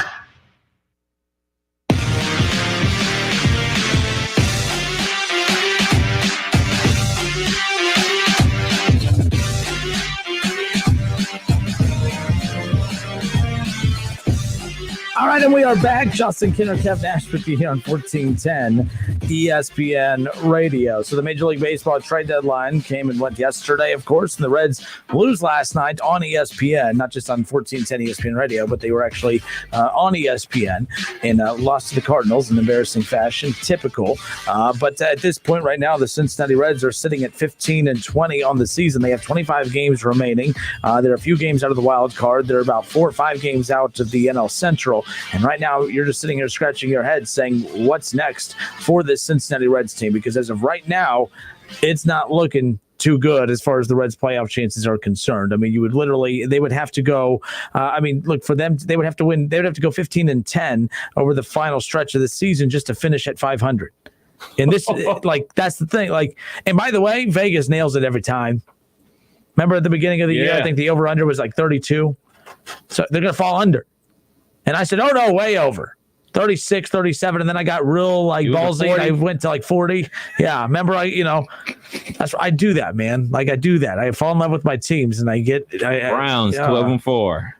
Ooh, I should probably go down to no. 7-9, baby. I'm keeping my 12. Okay. The Browns win 12. They're going to start 0-1, but you see that line on that Browns Ravens game. It's +9. Yikes. Oofa. +9. I'm taking the under on that. Yeah, definitely. They're not blowing the Browns out. Not in week 1. Well, what happened week 1 last year? Well, what? I just asked a question. Just so long ago. To your boy. What? They had Freddie Kitchens last year. They got Kevin Stefanski this year. I'm telling you, the Browns are going to be fine. All right, so while the Bengals are being dumb and overpaying their running back, the Browns are going to take care of business this year. Okay. Just saying. Yeah, but the Reds would have to go 15-10 the final 25 games of the season just to finish at 500. And 15-10, that should be doable. But they would have to win. I don't know. I mean, literally, we used to do the over-under game. I mean, we can do our own little mini over-under here. The Reds over-under 14 wins right now. Do you think they get that? I don't know. I think they're under. I think they're going to finish right around that 27, 28 win mark. And they're going to miss the playoffs. And they have 3 of the best pitchers in baseball. And they have a lineup that features Castellanos and Moustakas and Eugenio Suarez. And you spend a lot of money to bring Shogo Akiyama over here. There's no excuse. Jesse Winker, by the way, who's just been fantastic. I went from hating him at the beginning of the season to now you hate when his presence is not there when his presence is not there in the lineup, which, by the way, smart on his part last night. There's a lefty on the mound tonight. He doesn't hit well against lefties. So he appealed his suspension last night, knowing that he would get to play during the appeal process, knowing that he wasn't going to win the appeal. Right. Tonight would have normally been an off night for him anyways, going up against a lefty. So he's going to miss tonight's game. Suarez is getting hot, though. Again, it's September 1st. So let's see. Maybe September 1st, we might look back at this day and say today was the day that the Reds kind of flipped that switch. But it all turned around. Yeah, and let's be clear. They can go 15-10, finish at 30-30, and still miss the playoffs. That's not unrealistic right now with the way things are going. So that's what's frustrating as far as this Reds team is concerned. By the way, David Shaw, he says, I'll take the Ravens plus the point. I'll take the Ravens plus the points, and I'll bet you a round of golf that the Browns finish under 9 wins. Who you want to talk about? Oh, under 9? No, they ain't finished under 9 wins. I told you, 12-4. 12-4. 0-1 to start, but there you go. They win 12 of their last 15. Bingo. They're good. They're good. I have confidence in my team. I'm not going to be like the Bengals. Say, oh, man, we're so good. We spent all this money. We got our quarterback. We just extended our running back, but we're only going to win 4 games. It's that doesn't make any sense. You can't sit there and list all these positive things about the Bengals and then say, but we're only going to win 4 games. He says, put your money where your mouth is. David, my ass has been writing checks that my mouth can't cash for years now, okay? As far as that goes. But no, Reds back in action tonight. And again, we'll see. There was a lot of action around the trade deadline. We're going to have Tim Kirkshin coming up on the show on Wednesday, which is tomorrow. So we're going to talk with ESPN's Tim Kirkshin tomorrow about the landscape of Major League Baseball as we head into the final month of the season. It's, by the way, we didn't even mention this. It is September 1st. Yes. It is officially September. Yeah, man. It's I woke up this morning, normally I go for my walks, and that's when I bombard you with a whole bunch of my alarm, texts and things I'm thinking about for the show and everything like that. And I'm like, I went outside and I was like, I got to get a hoodie. Matter of fact, while I'm grabbing the hoodie, let me grab a Scully. It's kind of chilly outside. As foggy as can be, too. So. Yeah, so the weather's changing. Sun is starting to set. I've been going for my bike rides in the evening and everything like that. Like, I got to, haul butt to get home, man, because the sun starts to set. I'm on the bike path. You start to see, deer. You start to see skunk. Like, that's how dark it is. Like, it's dark by 8:30 now. So, yeah, man. Times are changing. Oh my, it is changing. By the way, speaking of that, we already, as long as we have waited, by the way, to be able to get to this point of the season, and to even get to a season, high school football is coming up this Friday night, week 2 of the high school football season. We had Centerville at Fairmont last week, and this week we'll have another Centerville game. We'll be at Centerville. Keith Byers, College Football Hall of Famer, and I will be at Centerville coming up this Friday night as they welcome in 1-0 Springfield. Both teams get week 1 wins over their respective opponents. Springfield gets a huge win over Wayne. Centerville got a big win over Fairmont, 21-20, the final there. That was our game of the week last week. So it's going to be interesting, too. This is a big game for both. There's so many big games squeezed into this 6-week season. Centerville, that's what I love, that the GWAT kind of shrunk down, Kev, from that, because every week you would have a lot of bad matchups. There's not a lot of bad matchups now. Every week there are big time matchups, whether it's Wayne Centerville, Wayne Springfield, Miamisburg, Fairmont, whatever the matchup is. And again, that's not this week's games. I'm just throwing out just different matchups. But every week there's a big time matchup, and we're fortunate to be calling it this year. Yeah, man. You can also vote on who you think is going to win the game on the website. Go ahead and do that. I'm here for it all, man. I'm here for some good college football, high school football. Like I told you guys before, my godson, he's a freshman at Centerville. So they got a win last week for the freshman team. So I'm rooting for Centerville all season long. Shouts out to the Elks. Head to wingam.com. You'll see right at the top who you got in this week's week 2 matchup. It's our ESPN Dayton High School Football game of the week, Springfield at Centerville. Who you got in that matchup? Well, let's hear from the Centerville fans. We'll hear from the Springfield fans. It's a big matchup. David says Springfield plus 2 touchdowns. Springfield's good, but man, I'm a huge fan of Chase Harrison as far as that goes. Like Chase Harrison, he didn't even have his best game this past Friday night, but I don't expect him to continue having those types of games. Again, it's basically, the first time you're going up against a different opponent than your team. So but both teams look sloppy. And again, we only obviously watch those 2 teams. I'm sure high school football was sloppy around the Miami Valley, around the whole entire country. I'm pretty sure the first high school football game is a little sloppy just because it's been such a different offseason and preparation as far as that's concerned. All right, we'll be back in just a moment. You're listening to the Justin Kinner Show with Kev Nash on 1410 ESPN Radio. Head to wingam.com. Who you got? Our ESPN Dayton High School Football game of the week, Springfield, Centerville. Cast your vote, and we'll keep track of that throughout the week, heading into our Friday night week 2 matchup, the Elks and the Wildcats. More of the Justin Kinner Show with Kev Nash next.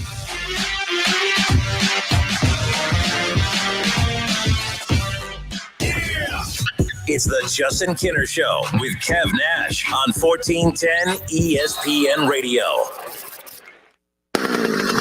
Got a project to do? Use the right equipment and rent from Arts Rental Equipment. With over 50 years experience, Arts has the best selection, delivery, and service, plus 14 Arts locations. Work smart. Rent from Arts.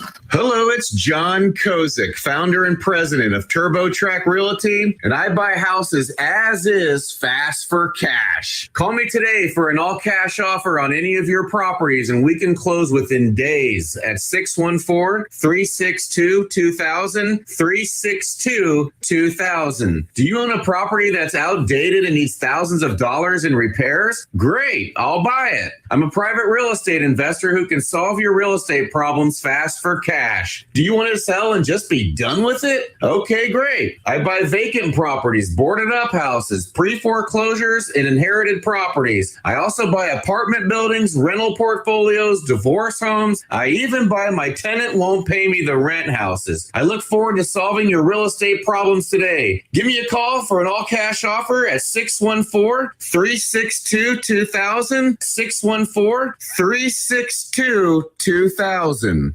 Welcome to Pipestone Golf Club with a 4-star rating from Golf Digest and recognized as the best course to play. Pipestone is a favorite in the Miami Valley. The Arthur Hills design masterpiece is carved into the sweeping foothills and ancient oaks of southwestern Ohio. The course provides a quality challenge to golfers of all levels, and everyone is welcome. Be sure to call for a tee time, then bring your friends and play America's greatest game on a golf course that truly sets itself apart. Pipestone, a great golf experience.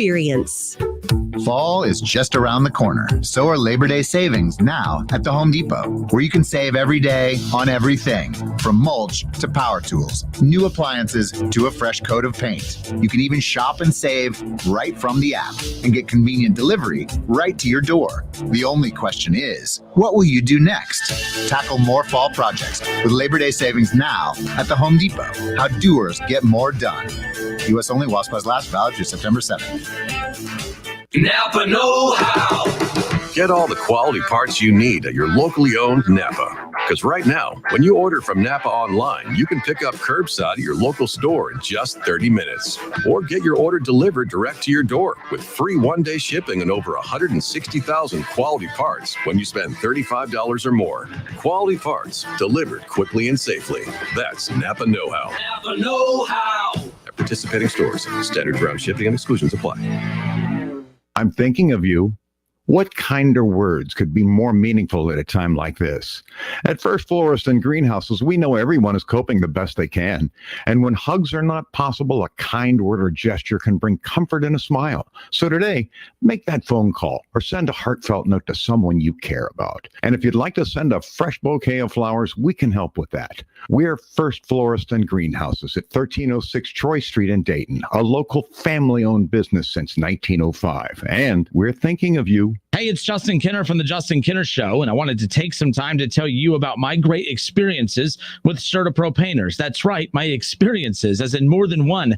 I've had CertaPro painters complete quite a few painting projects for me over the years, and every time they knock it out of the park, whether it was the Ohio State-themed office with the Buckeye stripe wrapped around the room, or when they painted my entire house before move-in day, I could not believe that they knocked out our entire house in just one day. CertaPro painters knows how to get the job done right, and most importantly, safely during these times. They deliver what they promise. They show up on time, they get the job done right and on budget. Whether it is residential or commercial, interior or exterior, CertaPro painters will take care of you from the first initial free estimate all the way up to the final brush of paint on your project. Each CertaPro painter's business is independently owned and operated. They are a local business that you can support. Schedule your free estimate online at CertaPro.com. That's Certa with a C. In these times, it's important to look after yourself. At Kettering Health Network, we offer telehealth video visits so you can see Kettering Physician Network providers from the comfort of your home using your computer, tablet, or phone.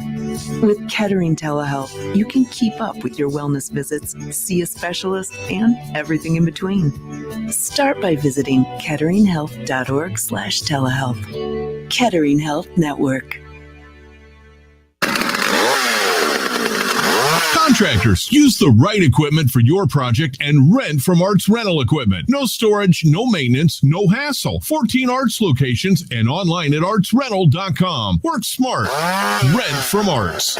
Welcome Welcome to another Fantastic Four golf hole experience with the Buy Golf for Half Bogey Boys. Me and the boys are in Miamisburg, Ohio today at the classic Arthur Hills Design Pipestone Golf Club. Pipestone is one of the most popular courses in the Miami Valley, and it's in fantastic condition. It's a beautiful golf course. We're at the tee on the 6th hole. It's a par 5 and one of the most beautiful holes in the entire course. You need to come out to Pipestone and see it for yourself. Unfortunately for me, though, there is trouble all over this hole, and I'm in it. When I finally see the fairway, I have a downhill lie, and I'm staring at an elevated green. I'm not up to the task, though, unfortunately. 3 shots later, I'm in the cup with a double bogey 7. No reason to be upset, though. I mean, there's another beautiful and challenging golf hole ahead. You should get your pals together, book a tee time, and come out and play Pipestone. Stay tuned for more Fantastic Four golf hole experiences with the Buy Golf for Half Bogey Boys. See you at the next hole. Visit buygolfforhalf.com for half-price golf packages from Pipestone and other great local golf courses around the Miami Valley. Find the high-impact hire your business needs fast on Indeed. No long-term contracts and lots of great candidates at Indeed.com/high-impact. The biggest local and national guests sit down for the biggest interviews with Justin Kinner on 1410 Wing Live, presented by Arrowhead Tax Service. Follow along live on ESPN Dayton's Facebook page and catch all previous episodes at wingam.com. All sports, all the time. This is 1410 ESPN Radio.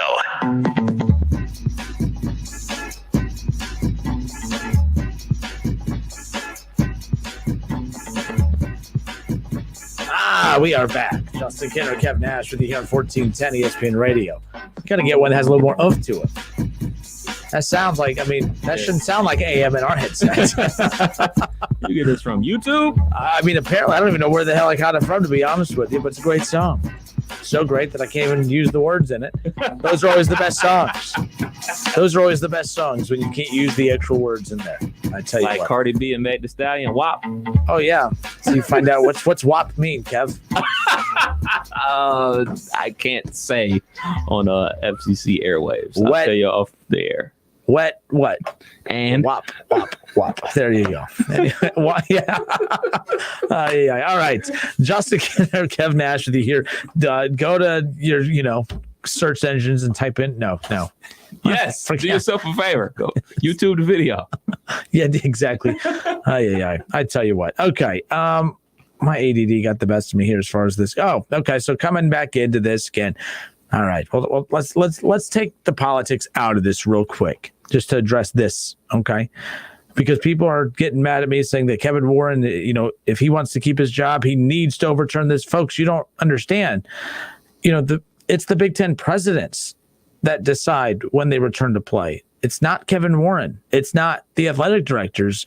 It's not the coaches. And it's definitely not the players' parents.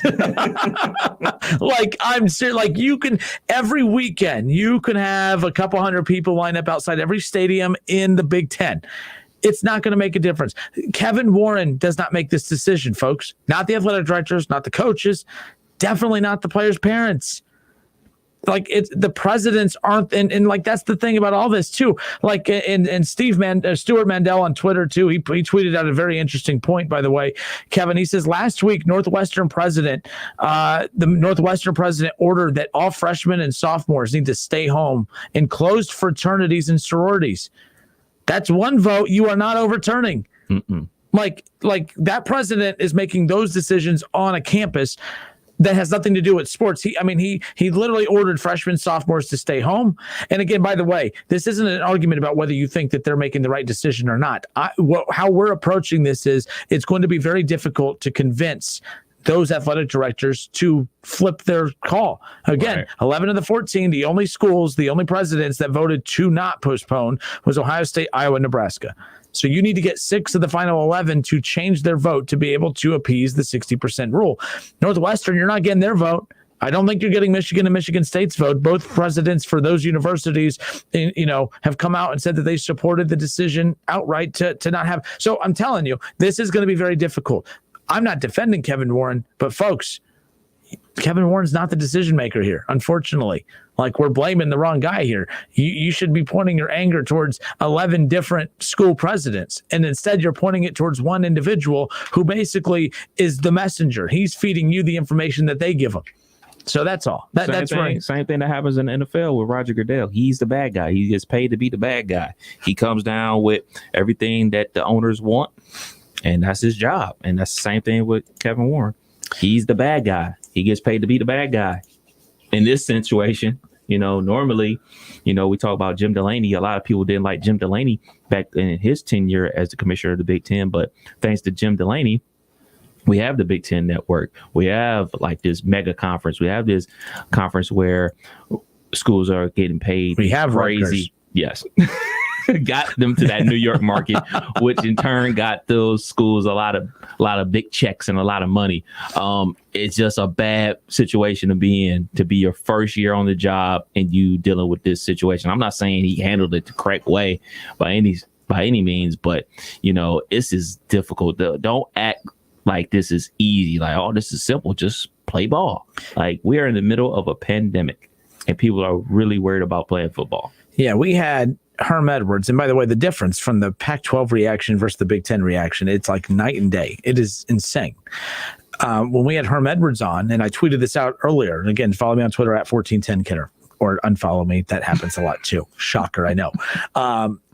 Herm Edwards was on the show, and I asked him, I said, what has been internally your campus's response to this, like the parents of his players? He said he didn't get any complaints from his players' parents. And don't say, oh, well, it's Arizona State. Folks, you have Iowa and Nebraska parents are losing their minds. Iowa and Nebraska parents, their players, their sons aren't having national championship hopes taken from them. There's only one school in the Big Ten that has championship hopes, and that's Ohio State. So I get their frustration.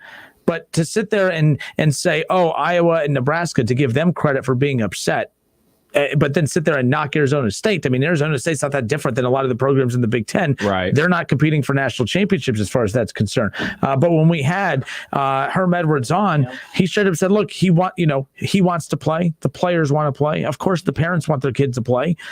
But he's not in charge. He goes, I'm the coach. Herm Edwards goes, I'm the coach of this football team when it comes to football, but he's not the coach right now. He is not the coach right now. He said the doctors are. The doctors are the coaches. That was Herm Edwards saying that. That's not a Justin Kinner opinion. That is someone who actually is in a position that their opinions matter. So that, you know what I mean? Like when Herm Edwards is saying that, that's key. Ron says, Justin, was it you the last few weeks saying Kevin this and that and putting him down? Wow. What? Yeah, you do put me down a lot. Yeah, Kevin. Which Kevin? I have no respect for either Kevin. Kevin Warren or Kev Nash, who runs Dayton, by the way. That is a fact. I believe Ron's talking about Kevin Warren. I have. Kevin Warren has not handled this correctly at all. This is blown up in his face. I think Kevin Warren honestly approached this, made it too simplistic. It's like, I agree with this standpoint of, hey, it's really not up to him. It's up to the school presidents. 11 of the 14 voted not to, or voted to postpone the season. I think he just thought, oh, well, okay, cool. I don't need to really provide any other. I mean, if the presidents who are doing their own conversations behind, if they, you know what I mean? Like, that's kind of, I don't know that, but that's kind of how I'm approaching this. I feel like Kevin Warren just thought, well, hey, we took a vote. They don't want to play. So cool. This is easy. Like, it was easy for the Pac-12.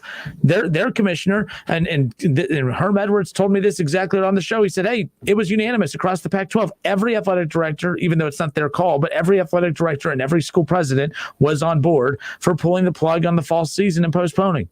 It was unanimous across the board. No one's, ripping them. So when it comes to the Big Ten, I think he was maybe thinking he was going to be the same thing for the Pac-12, and he was dead wrong. Again, and you know what? And that's on him. But you know who else is on? Whoever else works at the Big Ten offices, because they have to let him know, like, hey, okay, it's cool. We're going to cancel the season in fall sports. You got your just due. You got your reasons.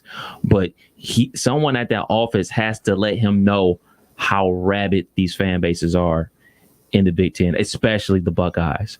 You got to explain that to him, because I mean, he's not from here. He doesn't have that knowledge about what's going to happen. So somebody that works there, that has been working there, needs to let him know, like, all right, there's going to be a major backlash.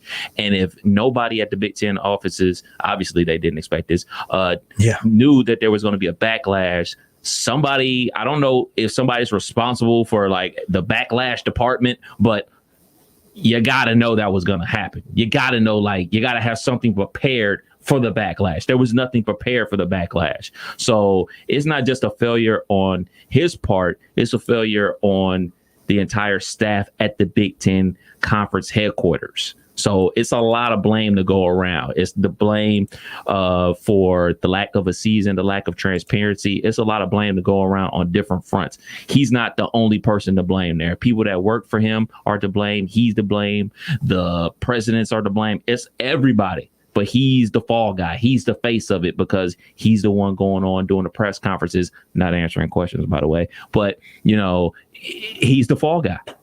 No, and Ron Howard says, we have a lot of Rons on here. Ron says, where in the hell has Gene Smith been?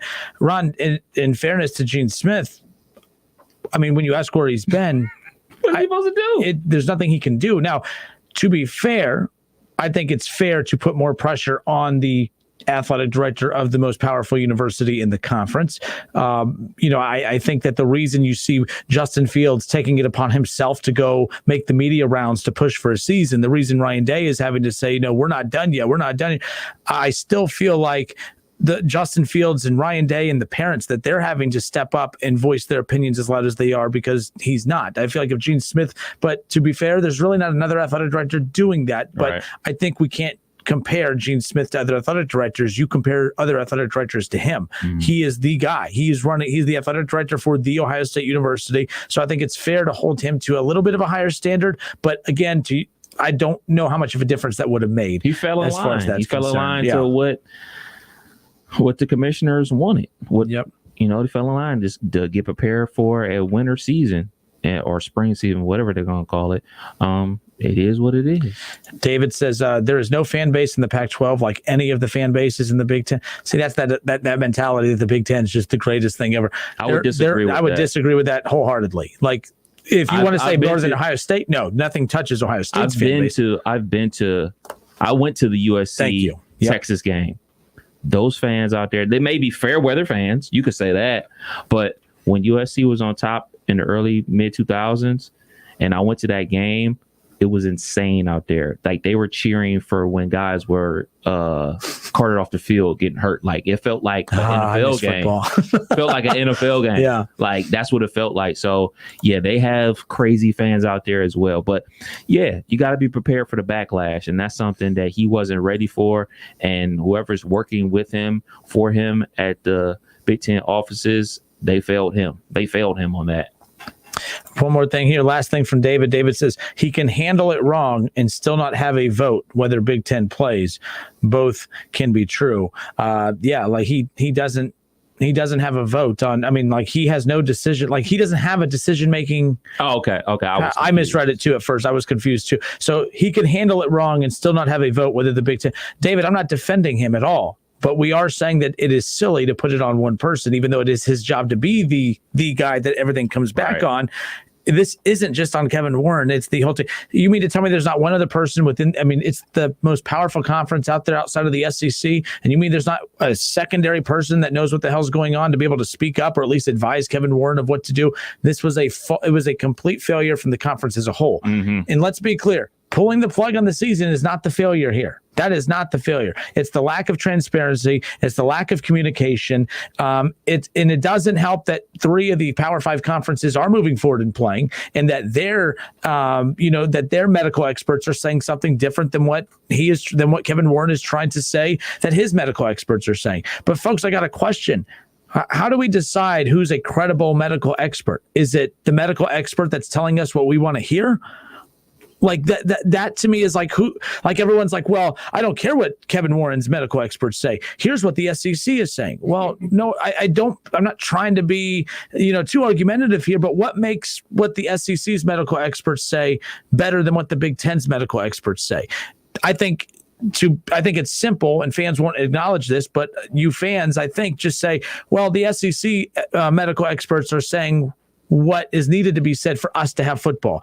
And because they are not, because our conference's medical experts are saying that, we think that they're full of crap and that they're wrong. That's weird, folks. Like, that's why, like, I just don't like this side of everything. Everything is, I don't care what's right or wrong. I just want to be told what I need to be told to allow me to cheer on my Buckeyes this season. That's where we're at right now. That's weird. I don't like that. We don't know if the SEC is right or wrong, but let's be clear, folks. We also don't know that the Big Ten's wrong. Right. We're saying that Kevin Warren's wrong just because the other conferences are playing right now. No, they're not playing. They're trying to play. No one's kicked off yet. Austin P, give me a break. All right, Central but Arkansas. UCF just had 10 players who are opting out. Ed Orgeron today at a press conference announced, hey, by the way, they lost their best player who opted out, and that he, after a meeting today, there's going to be a lot of LSU players opting out moving forward. Alabama, there's reports from Alabama that they are being investigated because there's pressure for them to hide a lot of COVID results. All right, so they're like, trust me, teams are starting to panic. Players are starting to kind of get a little cold feet as we get closer to the deadline. Let's be clear here. You can't say that the SEC is right until they get through a full season. And until they get through a full season, on the flip side, you cannot say that Kevin Warren's wrong. You could say he's handled this wrong, but Kevin Warren's not wrong yet. He probably will be if they don't play. But all I'm saying is you can't say that he's wrong yet. Folks, this was fun.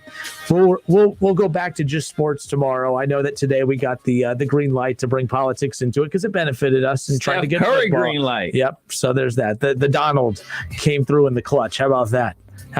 The Donald. He said, the Donald said football is so important. Not Pac-12 football, though. Not the MAC, not the Mountain West, but Big Ten. But Big Ten football. What's convenient about the Big Ten and where those teams are located? It has nothing to do with politics. Oh, well, if being a pawn gets us college football, then so be it. I don't care. It would be so nice to talk about Ohio State football and not be about will they kick off this year. Hopefully there is a fall season. We'll continue to keep an eye on the developments there. We got Reds baseball coming up. The Reds right now, they need to finish 15-10 the final 25 games of the season if they want to finish at 500. Of course, it's a big game tonight with the Cardinals. They lost last night. They can't afford. They need to take these final two if they want to keep things interesting moving forward. Thank you for tuning in. We'll do this again tomorrow. Until tomorrow, this has been the Justin Kinner Show with Kev Nash on 1410 ESPN Radio.